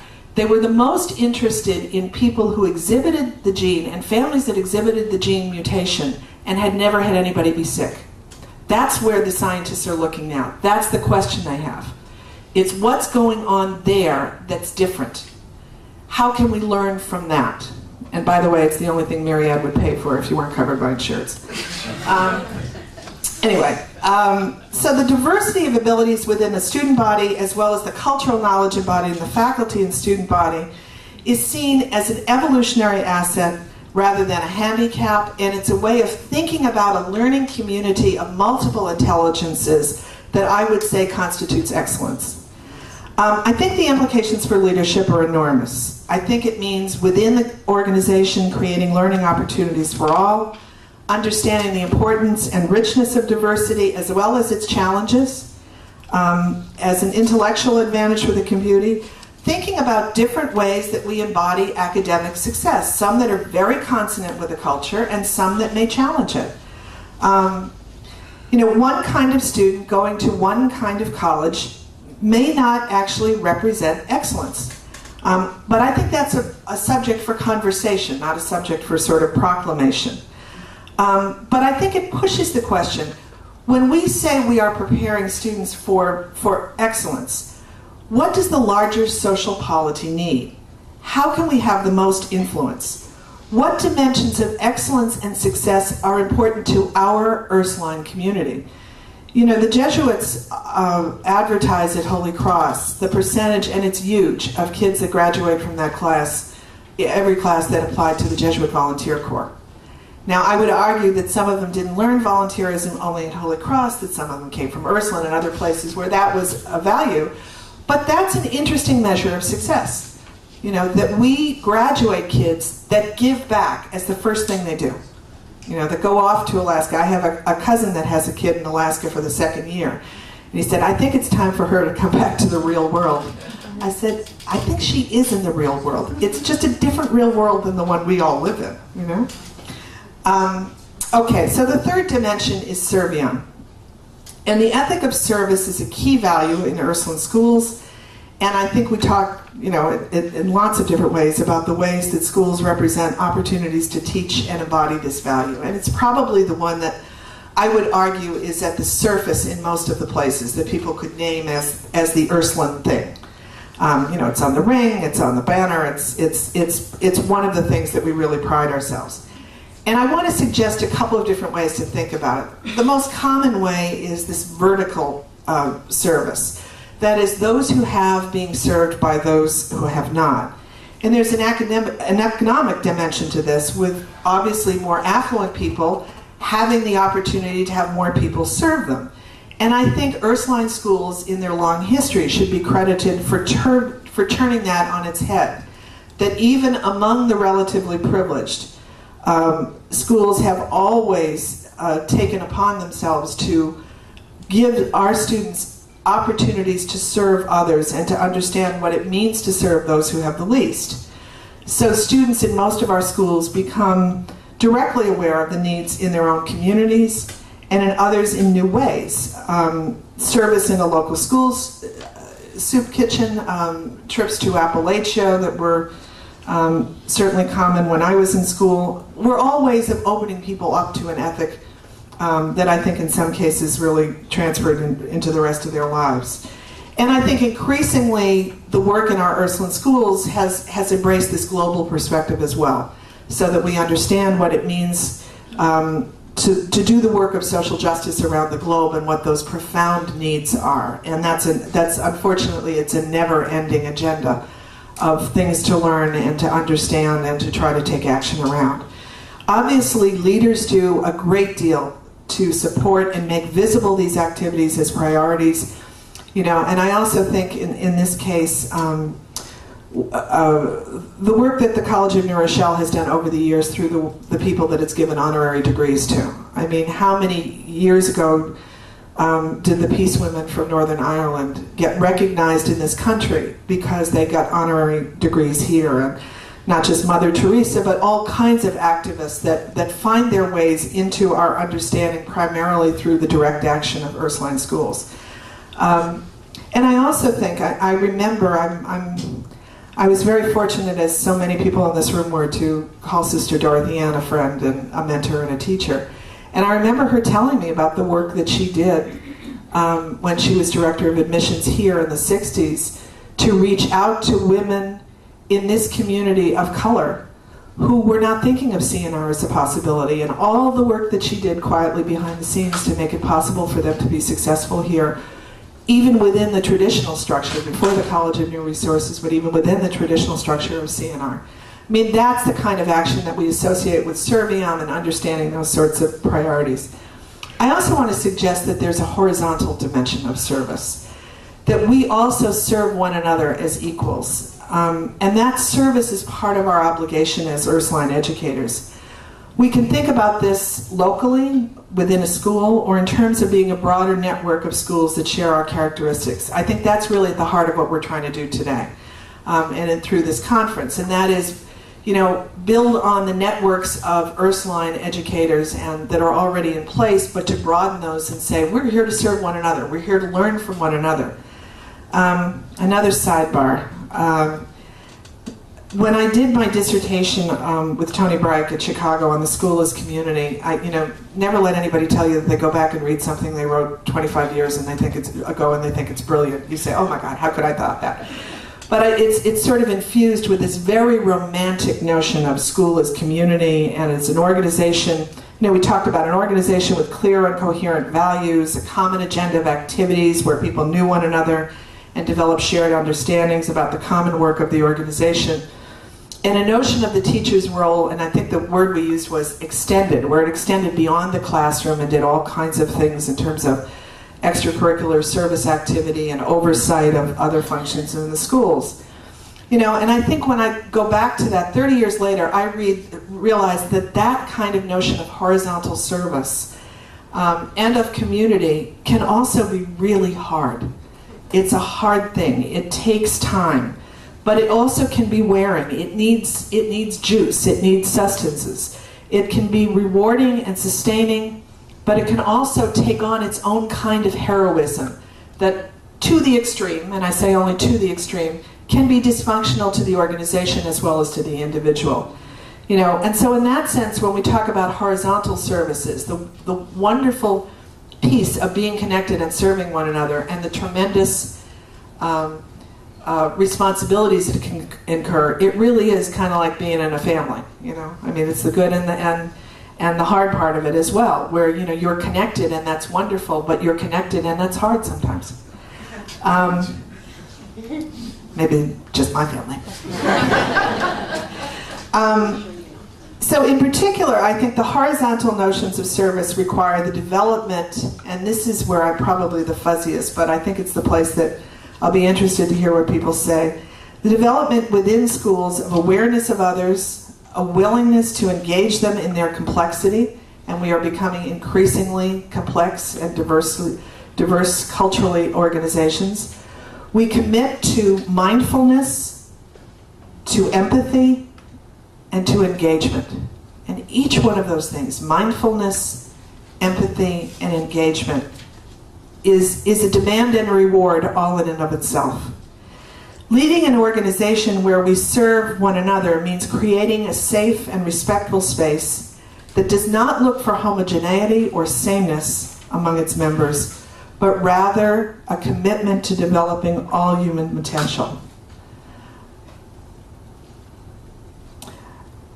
I think that leads us to a discussion where we say, so what does that look like in practice? How do leaders enact these values, and how do they think about creating those opportunities for service in ways that sustain organizations and individuals and are very much in keeping with the Ursuline ethos? So I want to finish up by saying we have sort of three ideas, three pieces of our DNA in this ethos, as I say, a terrible mixed metaphor. Distributed across the organization and hopefully enacted in a way that develops people and the organizational possibilities in a way that can be sustained and that's in keeping with the best of their potential. Those three ideas are the education of women, the notion of academic excellence in all of its complexity, and this idea of service, not just in a vertical sense, but I think in some ways in a much more demanding horizontal sense. And so the questions, we're going to move to a break shortly, but the question we're going to ask the folks on the ground is, first of all, does this make sense? What does this look, and they're each going to respond in a way that responds to each one of these dimensions. And what does this look like on the ground? What are the challenges? What are the opportunities? And I think together we'll figure out, is this the right set of stuff to talk about the ethos of Ursuline education? Are we missing something? Is there something in here that shouldn't be in here? Or should, where do we go from here? So it's it is meant to be not a checklist, but a generative, provocative set of ideas that I thank you for allowing me to articulate and for listening so patiently. And I guess now we go to break, or I can take a question or two if anybody wants it, but... Oh, silence, that's always helpful. Well, thank you. This has been great. Thank you. As Mary said, I'm going to talk about the education of women and girls, and I'm prepared to speak from a somewhat different perspective than has dominated. I'm prepared to speak from an alumni point of view as a product of Ursuline education mostly. And I came to Ursuline education, I think, comparatively late to many of you, because I did not come to an Ursuline institution until I came to the College of New Rochelle for my undergraduate degree. And a lot of my exposure to Ursuline charism came even after that, as a staff member for 10 years here, and a young professional, and as an Ursuline associate. So if you feel cheated at the end that I have not given good enough an answer, I will be happy to go over many concrete ways that the college on the ground expresses Ursuline charism in our financial planning and student leadership development and things like that. So you can just let me know at the end. But because before any of us became educators, or before we can be educators, we have to be recipients. And because everything that I've done at the college, especially with my work with students, is founded in how I was developed in Ursuline charism, I'm going to talk from that perspective. So Mary already identified the complexity of needs that's involved in educating women today. Feminism and the difference, the potentiality of women, how we measure success. So we're going to keep that in the back of our minds, but I'm not going to say anything about that. Yesterday, someone talked about how Ursuline charism used to be taught simply by the presence of the Ursuline sisters in our institutions, and how today we have to be more intentional and creative about teaching the charism to women and girls, because they do not have this presence, the constant presence of role models of the sisters. And this is true, but I think this is also a loss for us as educators, since we need to think of ourselves as the new Ursuline role models. Since most of us have not had the formation that religious women go through to prepare themselves for their vocation, we need to be more intentional and creative about how we receive formation in the Ursuline charism, as much as we are intentional about passing that on to students as well. And partly this happens naturally. Mary talked about in her presentation the historical consciousness, how things have changed over time, and how DNA it's just different in all of us. So different generations dedicating themselves to the mission of Angela will naturally produce innovative experiences in trying to develop this mission, because we're all different. So how the World War II generation lived the Ursuline charism looks different from how the baby boomers did it, which is different from how the Generation Xers are doing it now, and the millennials, God help us when they take over what they're going to do. And I often encounter this sort of generational reality in my experience as an Ursuline associate. So for anyone who doesn't know, Ursuline associates are lay women that really dedicate themselves to living the spirituality of Angela and come together regularly and just do different activities about that. So at first, when I first joined this group, I was right out of college. And I went to a meeting, and afterwards I thought to myself, this is just a group of old ladies sitting around talking to each other. No offense, there's another associate in the room. What it took me a while to realize was that these women, that we are carrying on the Ursuline charism in very real ways. And the first way is that we form a company. We accompany each other through life, and we come together regularly to provide each other spiritual sustenance, but it's more than that. We pray together, and we talk about Ursuline charism, but we also talk about our lives and what's going on in our lives.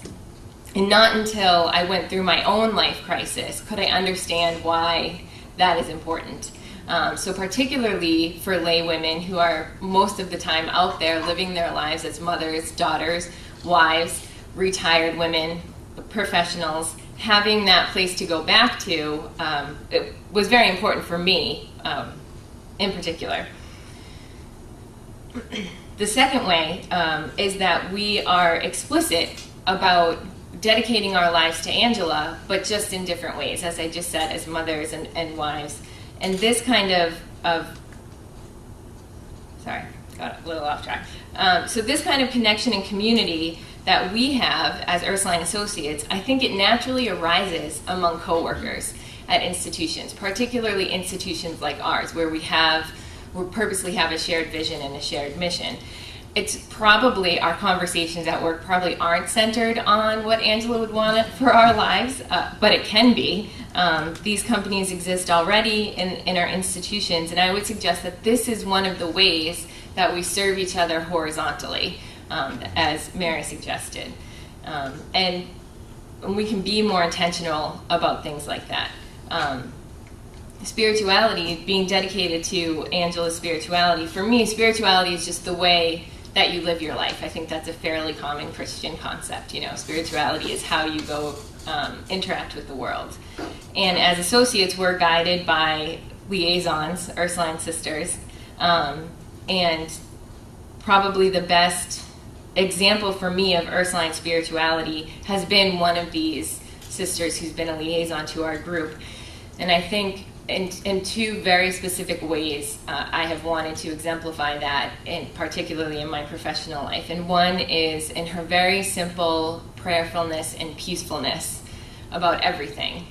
So we could be talking about the most difficult topics or the impending doom of the decreasing religious women, and she always just ends it with, well, Angela will just lead us where we're supposed to go, or we'll just trust in the Spirit.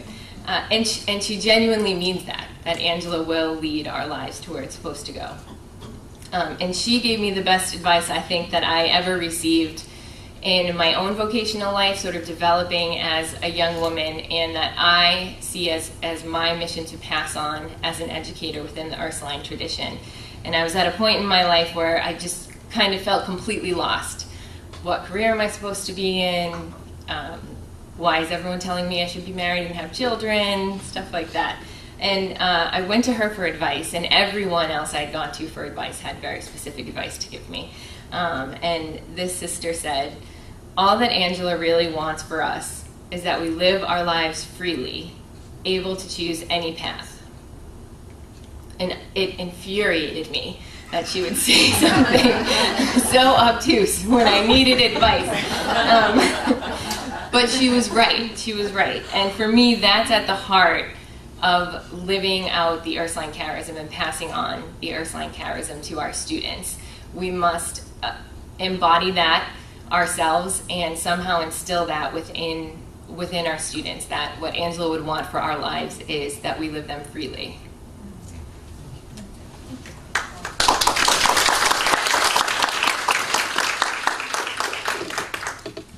Megan, I don't know what you would have done if you had more time, but that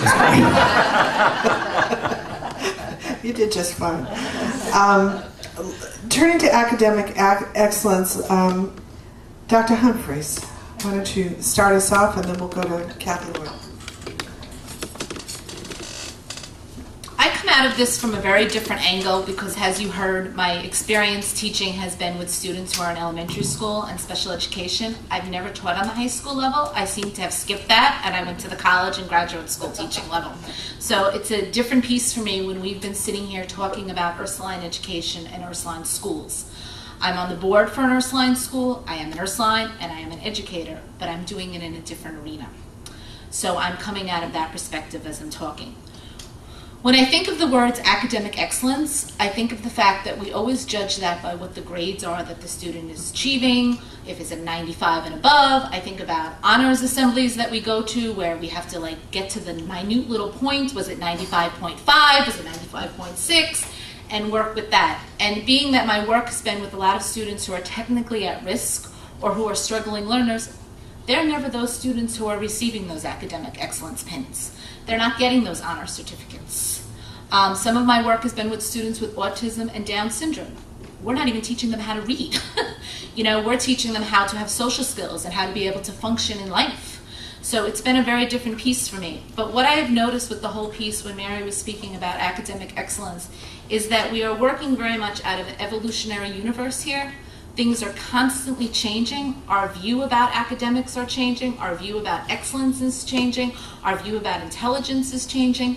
There's always going to be these standards that we need to be having majority of students to achieve.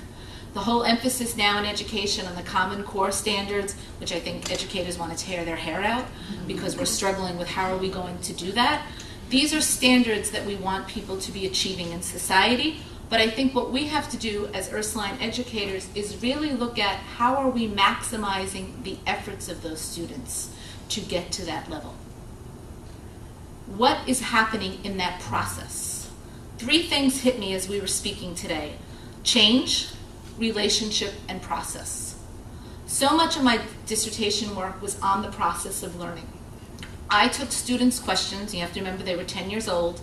I asked them to read novels and talk aloud their thoughts, talk about what was going on in their head, and ask questions about the material that was in front of them.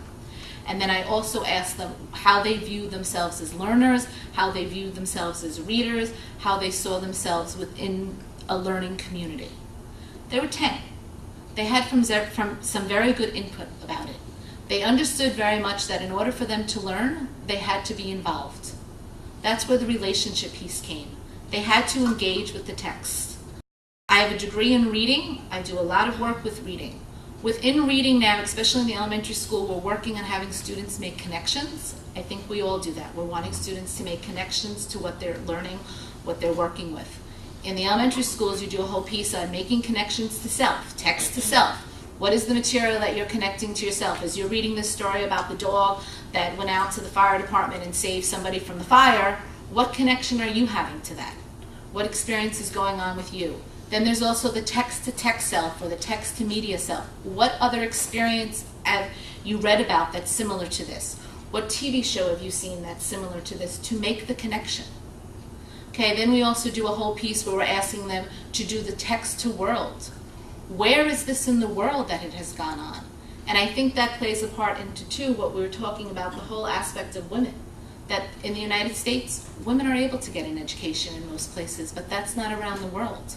So to be able to just expose students to different literature, different pieces that is exposing them to what another world is. That it's not just what they know about. Yes, they're coming out of the funds of knowledge that you spoke about, Mary. They have their own background knowledge. We want them to be able to connect.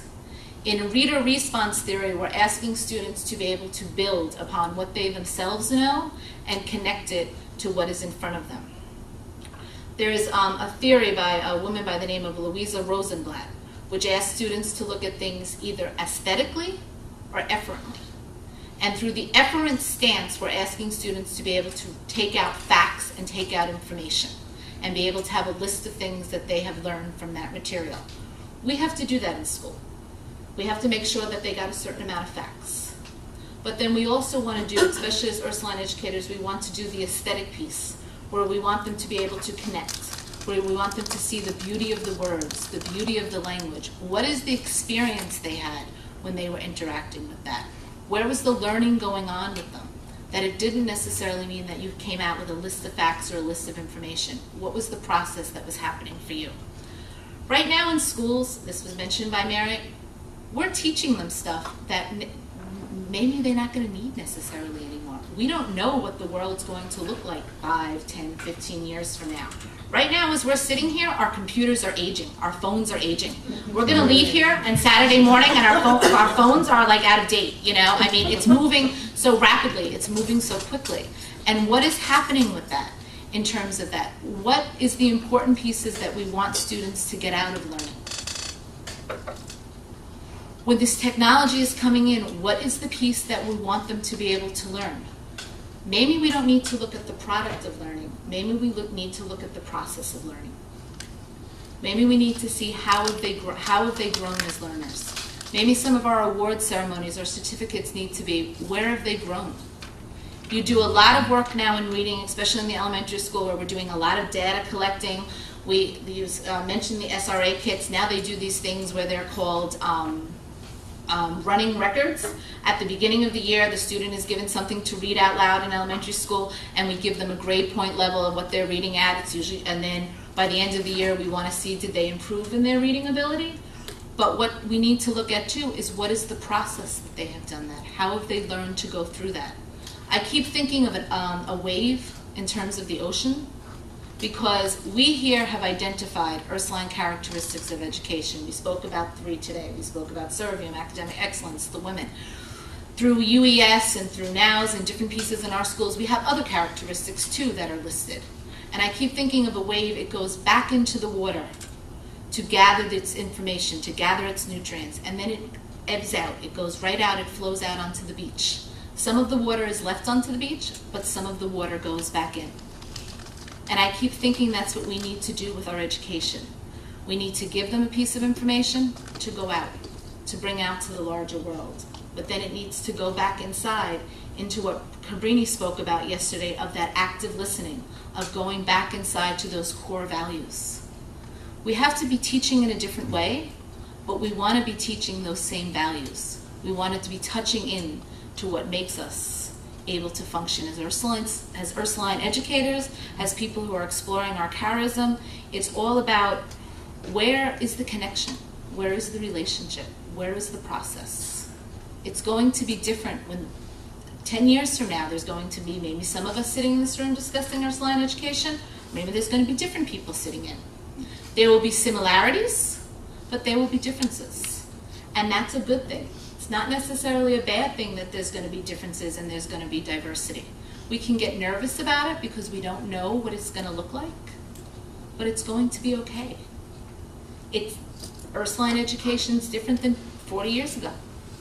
You know, I know when Megan said she's an alum of the college, so often we come back to seeing our reunions and different things. We hear about when the nuns were walking around and all the different habits and what that experience was like. A new generation of students in our schools don't have that experience. To me, that's not such a bad thing. It's kind of a good thing, because it's showing how our life has evolved. It's showing us we are part of a constant universe that is moving and changing, and we're going to keep changing with it. And our academic excellence is going to have to be living with the questions of living of, what is that going to mean? What do we want to look at? How can we do that with the emphasis of everything going on in the educational world today, of standards and testing and accountability? How can we be different where yes, we want our students to have that academic excellence, we want them to be able to reach those standards, but how can we be different in saying to them, that's not the only piece that makes you a well-educated person.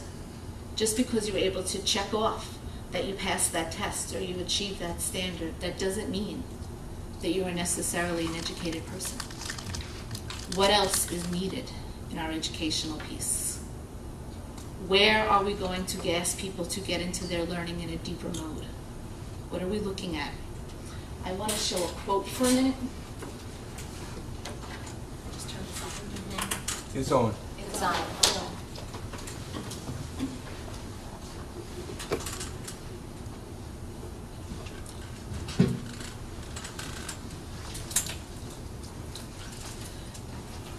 Be patient toward all that is unresolved in your heart, and try to love the questions themselves. It's the other one.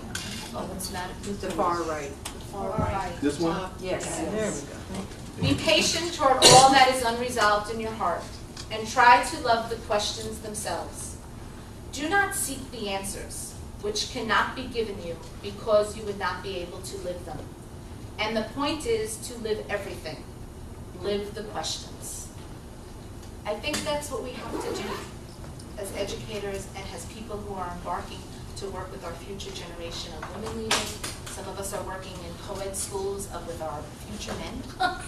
Are really to be able to say, I don't have the answer. I don't have the solution. I go into schools all the time right now, and I'm supposed to be this reading expert, so I'm supposed to know what to do with this child who can't read. Sometimes I'm able to give a suggestion that's going to work. Sometimes I leave there like, oh my goodness, I don't know what's going to happen to the poor child. You know, but the point is that we're looking at it and we're exploring and we're trying to live the questions as we make sense.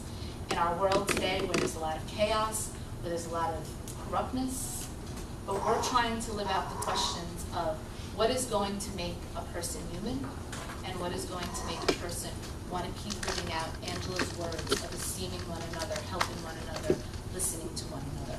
And where are we going to give students that awe moment that Cabrini spoke about? That awe, that excitement. And that has to happen within the learning process where they finally click, something clicks, and they have an awness about it. They might go out to something in nature. And we were talking about like when students go out to the river and look and see how it's working. They have an awe moment of perhaps, oh, this is something I can be doing with my life. Oh, the excitement. Thank you.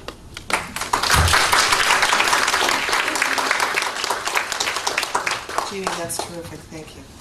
And as somebody, I was thinking last night, the part of my brain that remembers the principal products of Rhodesia. All the things that we learned that we thought were so important, and I think you really center us right at the point where, you know, some knowledge just doesn't have the half-life that we think it does at the time. Kathy, if you would. Thank you. So my topic is also academic excellence.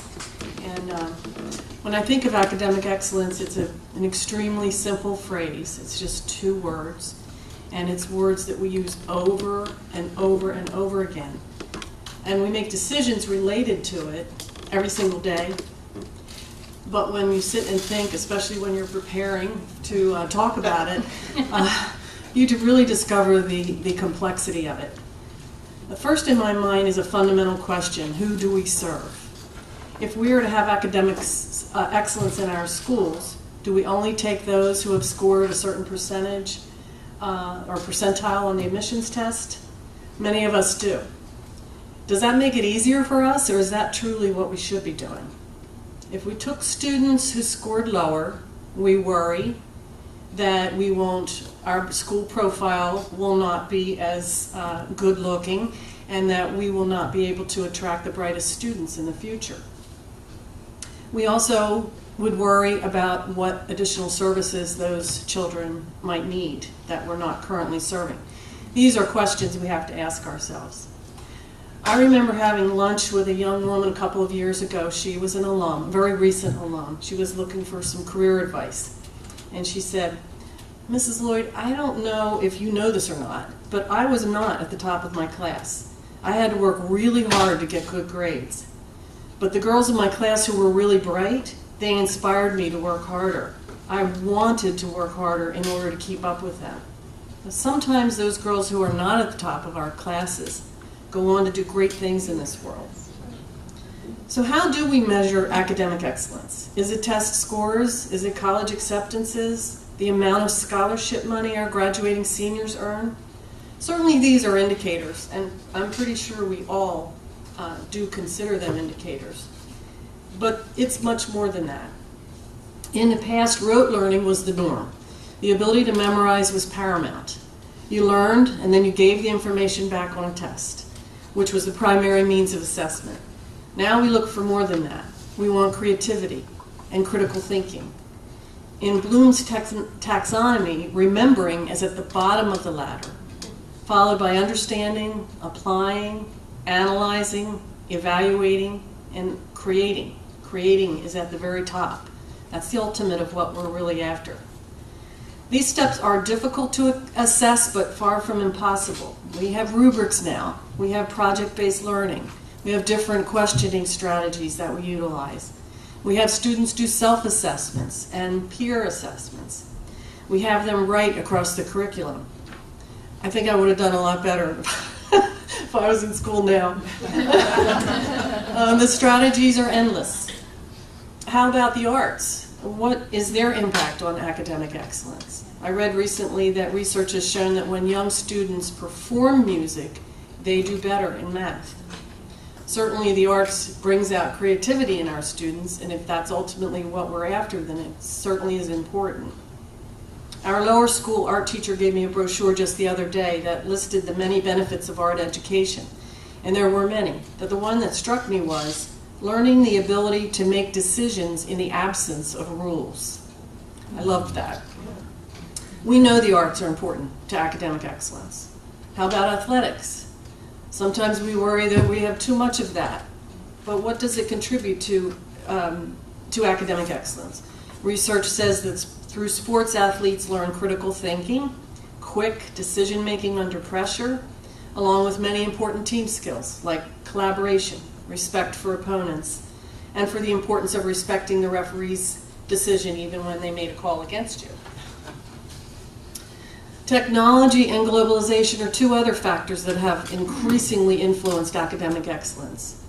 We as faculty and administrators make decisions each and every day about a myriad of things that impact on our students' ability to excel academically. It's our responsibility to continually sort through the research and the trends and decide what and how to apply these to our schools and our classrooms.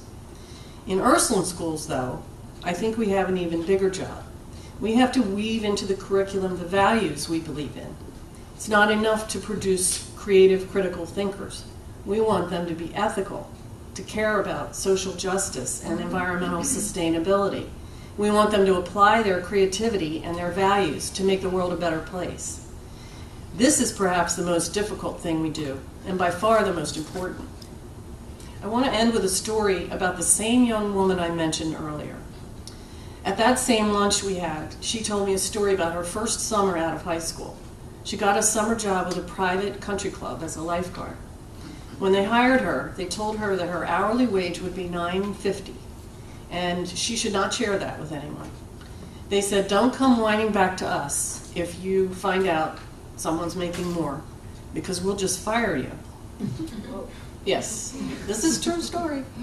She thought that was a very odd thing to say, and it piqued her interest. And in true Ursuline girl spirit, she went around and asked every lifeguard what they were making. And to her surprise, every single one of them told her, even though they probably had the same conversation with the HR person. Also to her surprise, she learned that all the girls were making $9.50 and all the boys were making $11. And I think that's incredibly hard to believe in this day and age, but this is a fact. So what did she do? She went back to the person who hired her, and she explained what she had learned. She said, I am coming whining back to you, but you don't have to fire me because I'm resigning.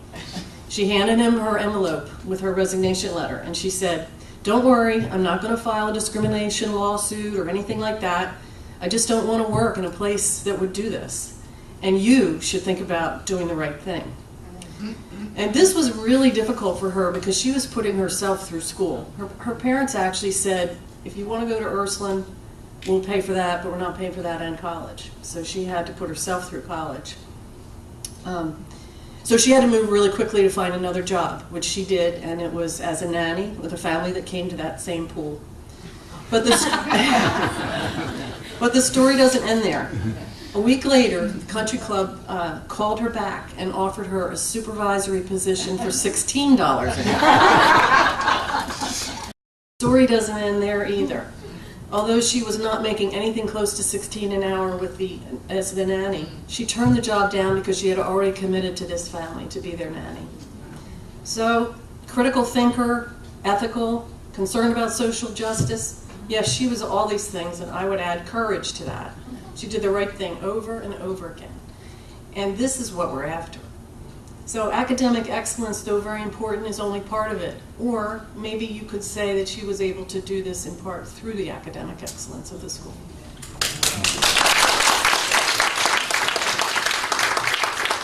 We all want to meet her. And last but not least, Eileen on the Servion piece. Well, I feel like I'm speaking to the choir here about Servion. I'd like to make a comment on Megan's talk. She said that she was concerned about the decline in religious women, and I have to say we are a testament that that is not necessarily true, and that there is not a decline in religious women, perhaps women religious. So, and you are definitely confirm that as an associate. Servion, I will serve. It's one of the principles upon which all of our Ursuline schools are built, and to piggyback on Mary, it is in our DNA. Our students, our leaders are totally immersed in it, and it is the foundation upon which we are all built.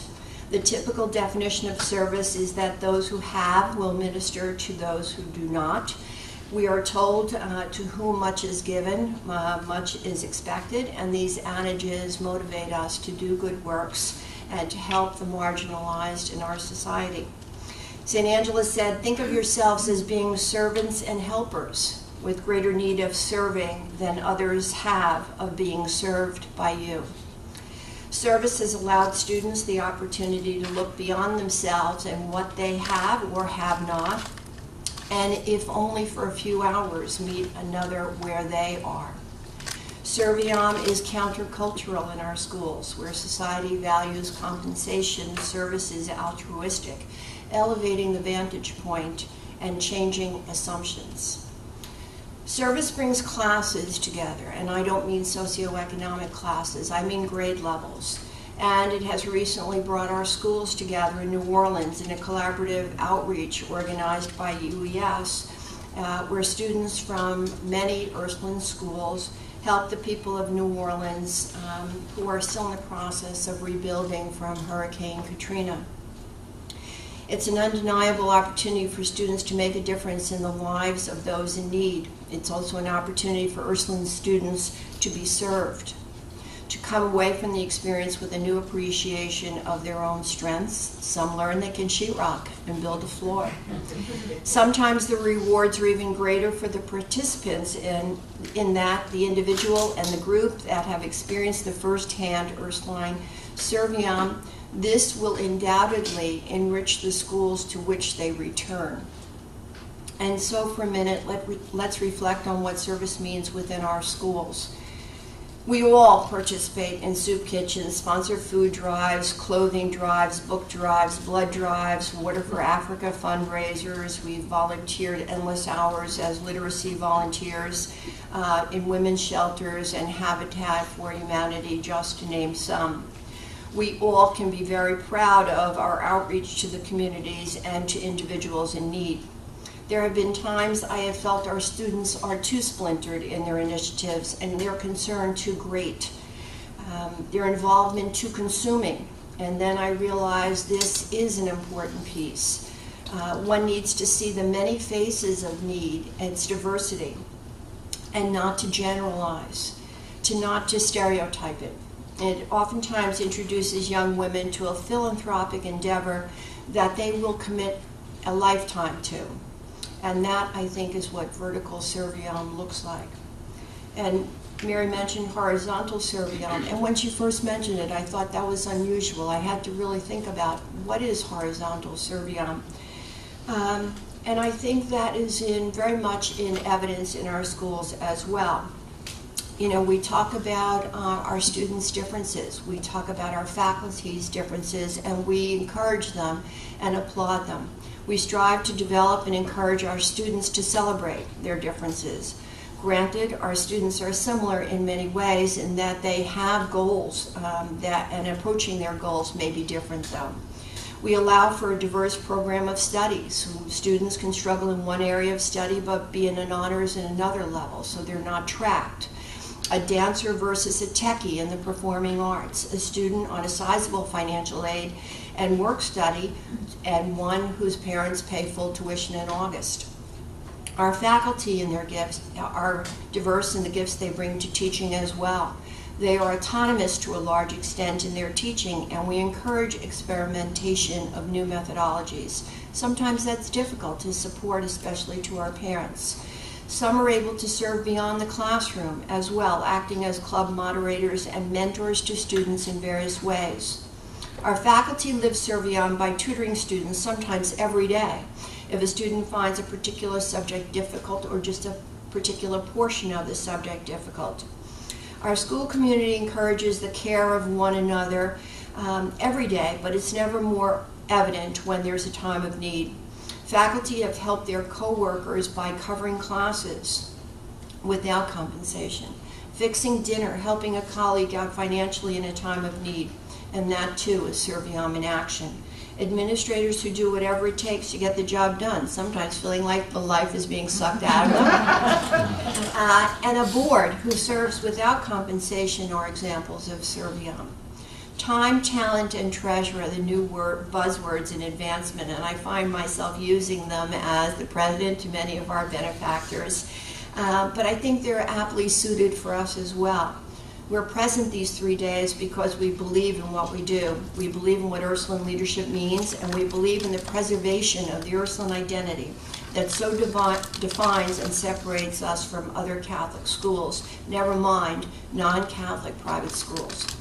A new dimension of Serviam in the 21st century is the connections being made among the Ursuline schools and ministries around the world. A new awareness has emerged of our Ursuline sister schools on the international level. One of the many benefits to individuals of this awareness is to introduce students to a population they might not otherwise have an opportunity to meet. Is not empathy one of the intended consequences of any act of service? How better to understand a culture, its gifts and shortcomings, than walk with our sisters in far-off places and not so far-off places. Horizontal service is having those from far-reaching corners of the world, or even within the United States, having a shared experience, meeting peers from different backgrounds to create a sense of global awareness and multiculturalism. The poor will always be with us, and so our obligation to serve is never ending. To make the lives of those dealing with the absence of anything, be it food, shelter, concern, love, understanding, compassion, will always be a challenge for Ursuline students and educators. The new need of meeting one another where we are, creating a common ethos, developing a global awareness are the new challenge. Our presence here at the Ursuline Leadership Institute confirms our commitment to Serviam. Build community wherever you go, Council St. Angela. The challenge is the same. The area in which we go has expanded exponentially. Thank you.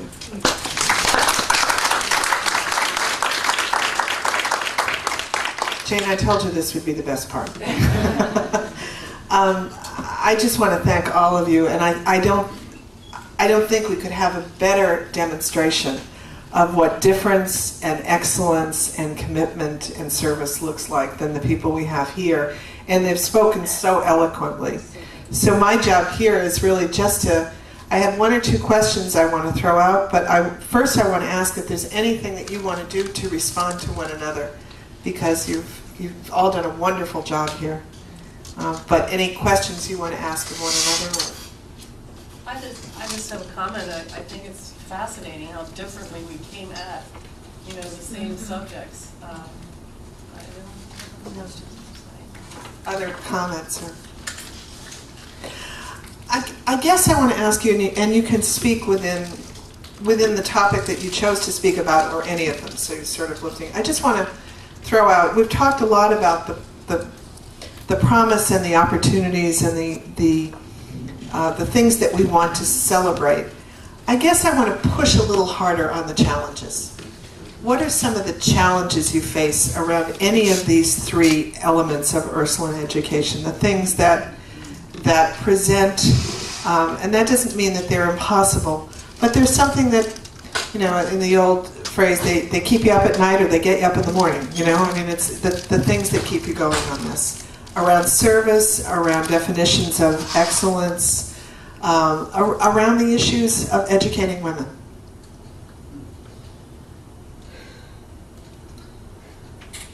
I think, thinking back to what Cabrini also spoke about yesterday, is when she spoke about the least among us, how we're able to handle that with our high expectations and with our challenges about the academic excellence. And even when we're speaking about service, Eileen, when you spoke about the splinterness and the piece of the students being so busy and, activity, and how we want to really, we want to make sure that they're still entering into mindfulness and they're entering into active listening and they're entering into that balance between the individual and the community. So how we can have these high expectations and these desires for service and going out to the broader world, but how we can help it that they're able to have a balance in their lives still. I think one of the things, and I mentioned the new global awareness and multiculturalism, we do many service projects that are, local, and so they don't really require financing. Maybe it is also my new intent in terms of thinking about money. But also, in order to provide service, and we're talking about international travel, are we then taking those that can, because the cost of travel is so expensive, and so, are we then even causing a divide there as to who can experience those kind of Serviam trips and the sharing with our sister schools and networking? Are you being counterproductive in terms of taking girls to do that? But I do, the other thing is, Ursuline has always talked about Serviam. Certainly in 1933 it became the symbol that many schools use, and the Roman Union before that always talked about Serviam. And now we're trying to balance it with, also comes into academic excellence. When you're talking about college transcripts and putting together, service is such a big component in terms of college acceptance, and you want to make sure that the intention is what you really want it to be, the Serviam, and not just building a transcript and looking good on paper so that the service piece is checked off. And that's also something to try to balance. It's complicated. It is complicated. And even, I can't remember who spoke about it yesterday, but someone mentioned the poverty of, I guess, someone who had money. I can't remember how she actually phrased it, but the poverty of the loneliness aspect and the poverty of that quiet child who might not be necessarily demonstrating some type of leadership piece that we want to grab them and take them somewhere. But how, if they're not speaking up, we might not know they have that potential and that interest. This was a part of my presentation, but just to expand on it a little bit, really the question of accepting and who you accept to your school and who you don't. I'm very interested in talking to you, Judy, after your comment yesterday about what you did at Cincinnati, because we have gone back and forth on whether to provide more resource services and bring in students whose test scores, normally we accept 60th percentile and above. We go a little lower if their grades are really good and we see that they have put a lot of effort into it and that sort of thing. But more and more we're getting, just the other day, a request or an application for a girl who's in the 50s and 60s and then lower in math. And there's some question about whether she has just sort of given up on math and hasn't had really the opportunity to have somebody really good work with her. She desperately wants to come. We go through this every day, these kinds of decisions, and then we step back and say, should we be looking instead for that strong desire to come, and then figure out how, because that says something. We were talking about that at the break. A girl that's attracted to Ursuline is already halfway there, in the sense that she has self-selected out of maybe schools that might have better facilities or better this or that, but into a place where she feels like the heart and soul is there. So we struggle with that a lot, and and I'm sure everybody's in a competitive situation, but in Newcastle County, Delaware, there's the highest number of private independent schools per capita than any county in the country. So it's hugely competitive. So if you make a big stand like that, where you say, okay, we're going to take girls with lower test scores and we're going to provide the services, does that then create an exodus of the much higher ones to these other schools, or some of these other schools?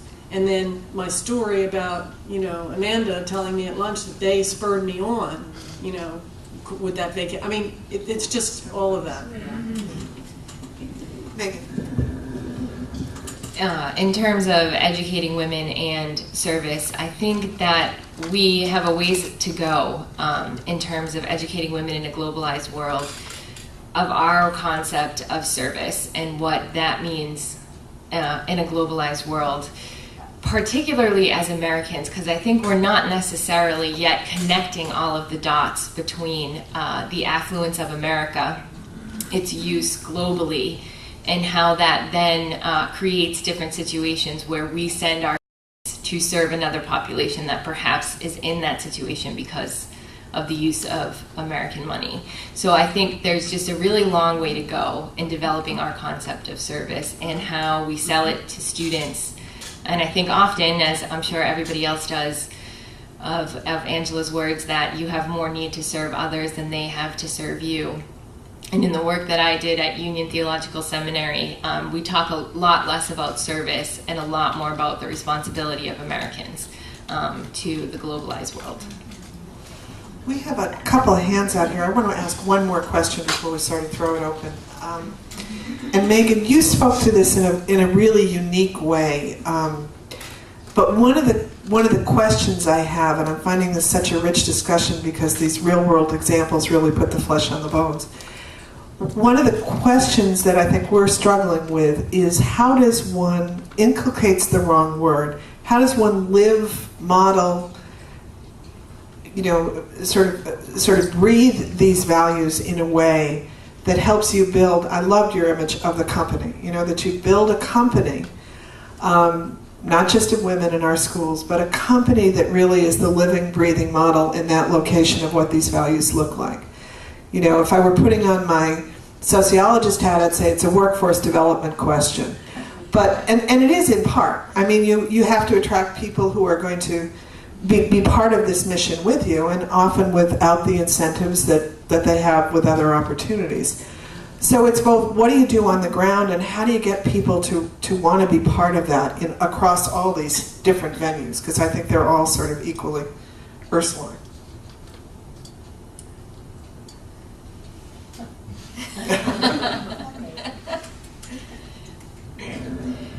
Well, I think the company part of it is extremely important because for me, and I feel, believe me, I'm unique among staff members at the College of New Rochelle who would, say I've dedicated my life to the spirituality of Angela. I don't think people go around saying those things. I'm not sure that we're reflective enough in general to say those things, or like I said before, we are not intentional enough in our conversations about how we're living our lives, particularly among young professionals that I worked with in student services. So I think, having been on both sides of it, the most difficult part of it for me was being self-reflective enough to actually care about the development of the other people around me.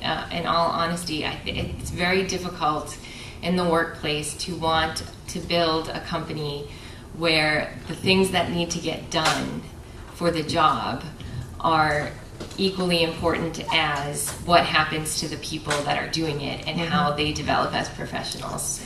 Because when you're in the leadership role, to a certain extent, it just needs to get done. Like there's a moment in time where the work just needs to get done. So how do you honor the individual and what their experience is throughout that and get the job done? That's, I think, is really difficult. And the only way I have found to do that is to bounce off of others, and not just my supervisors, but the people who, all my coworkers. So every different level, students giving feedback, staff members giving feedback, supervisors giving feedback. And somewhere in the mix of all that, getting lectures from my father weekly about what it means to be a good professional person.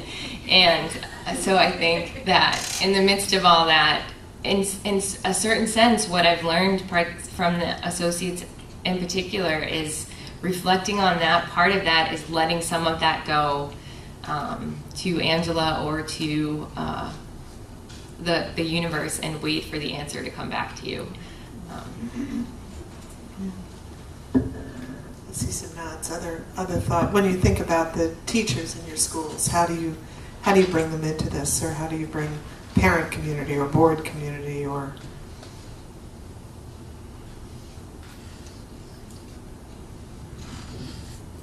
I think we talked about this a little bit yesterday. One way is to hire alums, and I completely agree that you can't hire too many because then you become like a cult or something. But having I think ours is about 20%, and having that number just perpetuates. It perpetuates the culture. Other ways are certain, things you would just expect, like retreats, things that we don't do enough of, frankly, but I think we all took notes here. We're going to be working on that when we get back. But retreats, opportunities, I think bringing staff to this type of thing is fabulous. And there is another one, I'll do a commercial. In October, UES is having one about sustaining the charism in Kentucky. So I know Judy was a little bit worried that maybe we wouldn't have enough people to go to both, but I'm already thinking about the people I need to bring from back at Ursuline to that one, because the ones that are here today with me are totally enjoying it.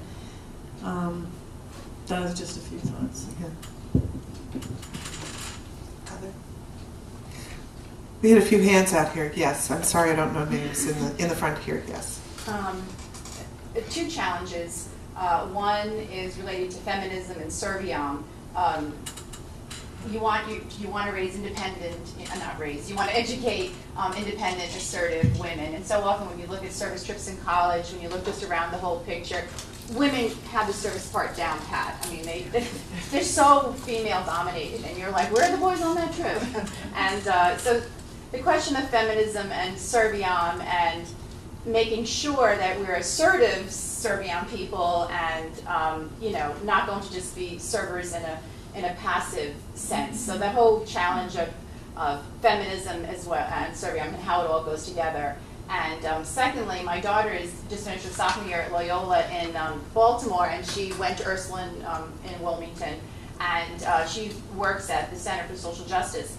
And they have conversations and classes and workshops on white privilege, on the dominant culture, whether that's being straight, being white, being male, or whatever, to the nth degree. There's so much talk about race. I'm just like, do you learn anything else besides race and white privilege? And so when you talk about horizontal service, they mean horizontal service at the soup kitchen. That you realize that you have this dominant mindset in your head, and it's not that you serve the person who is of an equal status, but you're at the soup kitchen, and you realize that person is exactly like me. That would be me. That would be me if my life situation were different or whatever. But so that whole challenge of many of us teach girls who are, products of white privilege, and she says the conversations can be so wonderful and so tense. These are difficult conversations, and she says sometimes the tension in the room, you can cut it with a knife. But that's a can of worms. I don't know how that's a huge challenge, white privilege and all those issues. Well, I think the notion that there can be a tension between feminism and Serviam is something that's certainly worth thinking and exploring. Your notion, one of the things when I think of Serviam, and I don't know whether this is vertical or horizontal, perhaps it's diagonal. I think part of the essence of it is experiencing, in some ways, what it means to be the other. Right, to be the other among other like people. And I can say 2 times in my life when I've actually felt that, one quite recently, but one was, when I was diagnosed with ovarian cancer, and all of a sudden I crossed over to that dimension where all of a sudden I'm one of those cancer patients, and the people that I'm hanging out with are cancer patients, and I'm a little better than they are, a little worse, and it's a couple of cells, and I'm different from other people. It was a profound transformational experience, because all of a sudden you realize I had thought about people that were, by the way, like me, a different way my whole life. And once I was one of them, I experienced it in a completely different way. I've just moved from New Rochelle, from NYU up to New Rochelle, and back down to 118th Street and 3rd. And I think it's a very good thing for the Dean of City College to be living in East Harlem, because I am a language minority, and it's a beautiful building in a gentrifying area, and when I go into the supermarket, I am the other. And it's a really good experience for me, because you realize it's, this is an experience I need to understand and learn in a very primary way. And I'm never going to really learn it, but I'm learning more. I know more than I did a week ago, and 2 weeks ago. So I think that's part of the surveying piece too, where you understand who you are in relation to others in ways that you never did before. And that's really, I think, critical. Yes? Could you elaborate on the concept of the wave in academic excellence? Yeah. I think what I'm thinking about in terms of the wave of academic excellence is people have to go back. I'm looking at it in terms of like there are benchmarks of standards that people have to receive. Okay, and there are benchmark or touchstone moments where you've learned some of that material, but then you have to take that material and go and apply it to other learning situations. So it's kind of an ebb and flow of a wave going back in to be able to get some of that information that you have, and then how do you bring it out to the next piece of it? How do you transfer? How do you do the application piece? And for some reason, an image of a wave keeps coming to me with that. And even as we're talking now, what's going through my head is this Russian psychologist, Vygotsky, who talks about very much about this zone of proximal development, where we're trying to put people with, in order to be able to learn, you have to be with more capable peers, or I come from an elementary school background, so or adult guidance to be able to be pushed further. So when you were talking about that young woman, Amanda, she was seeing these other students be able to succeed, and she was being pushed along to be able to do some of that too. She was being inspired, she was being moved. So the wave image for me and the ebb and flow of the learning is they have to be in a situation where they're able to get those skills, and then they have to bring it out and then bring it back in, kind of going a back and forth piece of it. And just, Mary, as you were saying about being the other, and we're talking about horizontal service, I'm thinking very much too, as we've mentioned before, we have diverse schools here. We have some schools who are able to go and do the service in international and have the finances, and some who don't have the finances. They just don't. You have it in the schools too. You have individual students. How we can have some piece where everyone is feeling that they're the ones receiving the service too, of being that other, of not always being the one who gets something from the service, but you're being served also. That's the point. Yeah, exactly. Just how to really, I think it's kind of like you mentioned, we need to be intentional in our conversations. We need to be reflective about what we're doing. How to really work with that when we're doing the service component so that they realize they themselves have been served too. Other questions or comments, Kathleen? This is just a comment. We had 23 Catholic high schools in the Diocese of New Orleans, and the heads of the school all came together to say, how are we measuring publicly academic excellence? And for these high schools, it was college acceptance and the amount of money they got in scholarships. And that was, every ad in the paper at the graduation said that. And we said, is that what we really want to say about ourselves? And they looked at it very critically and said, no, there's much more to Catholic education than college acceptance and the amount of money you get in scholarship. So they brought in things like service. They brought in awareness of global situations. It took a while, but it was really the beginning of a discussion, and the ads and the, congratulations to the class of whatever really changed as a result of that. They acknowledge they still have a long way to go to be able to capture those other elements and to put them in a succinct form, but they came to the realization that they were publicizing it the wrong way. And I think one of the pieces, Kathy, you alluded to this, is that, and within this milieu, our schools exist in a cultural environment where they're dependent on attracting students and working with the sort of consonant cultural values, and we want the kids to go to college. I mean, so it's a tension there. I guess what I'm saying is it's not one or the other, it's a dilemma. How do you enact that? How do you broaden it? How do you change the conversation? And what will the conversation look like in 5 years? And what did it look like 15 years ago? It's really different. Other questions or comments? Yes. I was just going to ask about, all of this emphasis on generosity of spirit, which you're really developing in the students.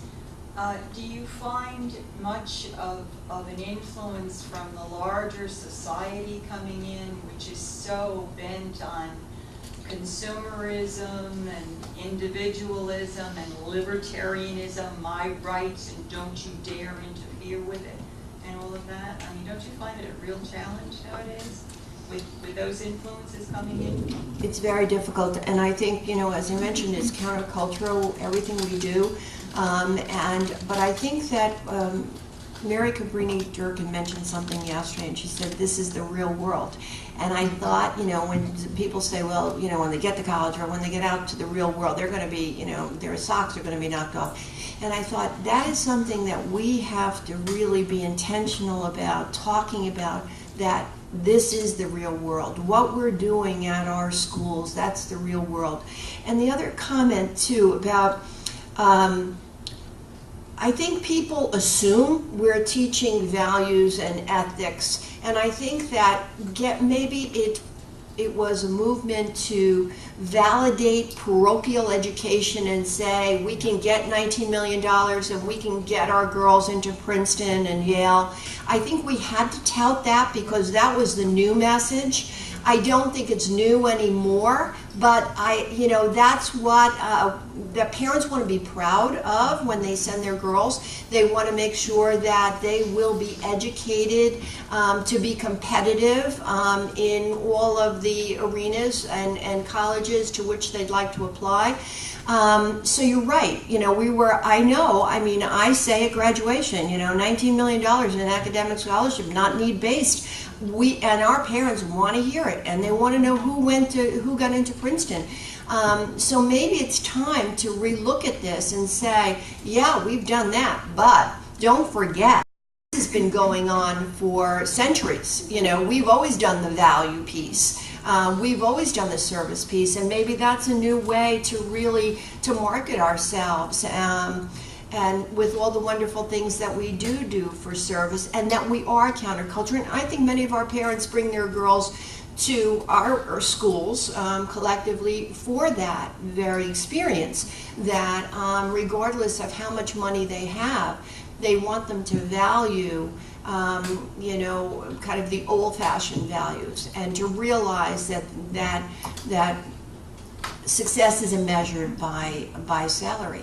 And that's a very hard, and that goes into a whole other thing about, you know, your faculty and social justice, and, you know, and we do try to compensate our faculty.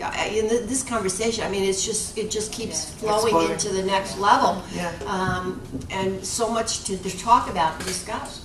And I think the point you just made, Eileen, is really critical. I mean, for those of us who are baby boomers, so they're not Xers or millennials, but I think that we forget how completely enclosed our Catholic world was in many ways in the 50s and 60s.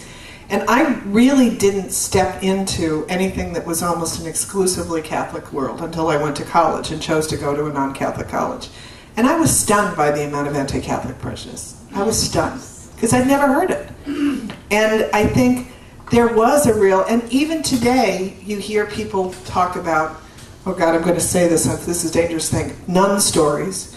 When they talk about their Catholic education, and they never think, we were just having this conversation before, well, how would you organize education if you were putting 60 kids in a class? You know, I mean, what kinds of exemplary practices do you think are possible in that kind of context? You know? And we end up really defending ourselves, but I think you're right, we're beyond that now. You know, we're beyond that sense of people know this is a worthwhile, value-centered, and it's our choice to define it and to define excellence as it makes sense, not just now and not just 25 years ago, but for the future. There were other hands out here, I think. Yes, Rosemary. I definitely agree with what Eileen said, and you know, being out I was speaking with Mrs. Schenk yesterday, a lot of people are sending their girls to Ursuline that have the means to send them to a school like Marymount or Hackley, Marymount being a Catholic school, an excellent Catholic school, you know, where the tuition is upwards of $30,000 a year starting in kindergarten. And they're choosing Ursuline because of the academic excellence, but also because of the values, and I have friends who are Muslim and Jewish and are asking me, well, and they're 2 and 3 years older girls, and saying, well, what do you think about Ursuline for my child? And I'm thinking, oh my God, I'm so late to this party. My son is 3, I'm not even there yet, except I'm just going to Fordham, but that's a story.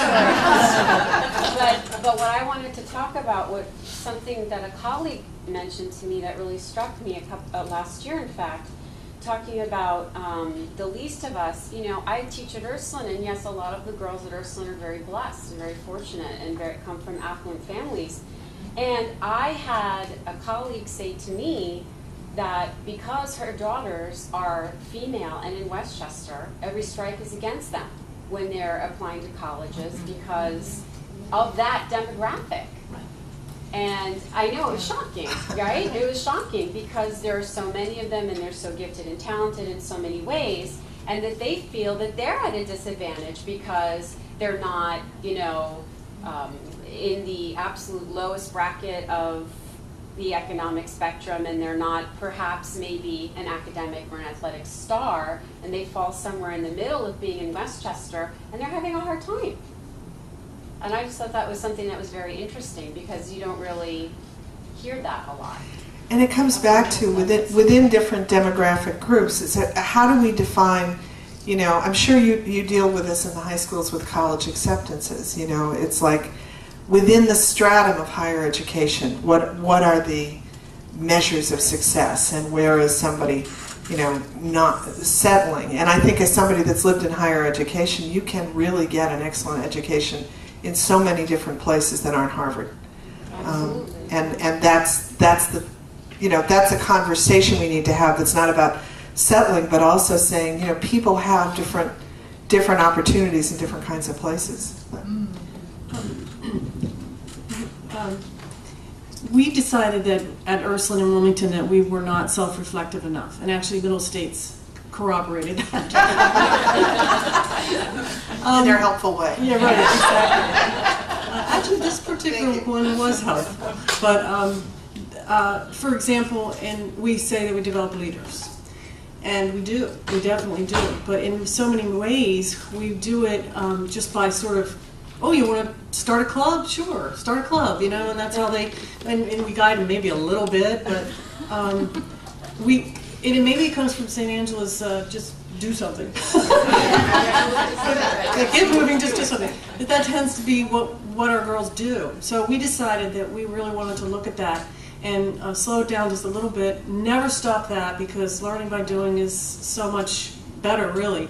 But to also have them have opportunities to reflect on it. And so we are measuring, we selected 21 traits of what we thought were our Ursuline leaders. And we started measuring them in the lower school. We're going to measure them in the upper school. But what's really interesting is our original intention was to be able to also market that and be able to show that girls do grow and become leaders. But the problem is we're so worried that if we make any comments to parents, that they're going to be like, wait a minute, you got an A in math, but you got, you know, something less than that in leadership, or however we chose to do the reporting. So we ended up deciding that we're not going to report anything to parents. It's going to be for our use, but we are going to, I don't want to use the word rate, but we are going to assess the girls and have some system for developing watching their progress, and then if there's an area that we feel they need more assistance in, we'll provide that. So I think it's going to be excellent. I think we're also going to pick up some of the girls that sort of move through under the radar, that we might not have helped in certain areas as much, or maybe not given them as many leadership opportunities. But we can't really use it. We can use it as a marketing tool, but not the way we envisioned, because we decided we're going to use it as measures of whether we are doing the job with our girls. It's been an interesting conversation. Very interesting. I was going to say the other piece of this too, which, you know, these conversations just keep rolling out here. You know, we go very quickly, I think, to the prime constituency, which is the students and the parents and the families. But I think there's also a responsibility to the teachers, to the faculty, to the board members. And, you know, teaching in a school is a hard job, and especially in a place where you're invited continuously for opportunities for service and for growth and development. And how I know that all of you struggle with how do you balance that with the pressures of, you know, work life and family life and, you know, everybody having a life outside of school as well. I mean, these can become all-consuming jobs, and that's just not sustainable. You know, people burn out. And so I think that's something I know that all of you have struggled with, you know, in your own leadership roles, but also in terms of as you think about what's possible for faculty. And how do you get the next generation of positional leaders in these schools, who may, when faculty look and they may be scared to death by some of the heroic leadership that they see, because they, you know, it's, can I do this and be this other person in my life? I mean, I think our schools provide unique challenges in those ways, as do most Catholic schools.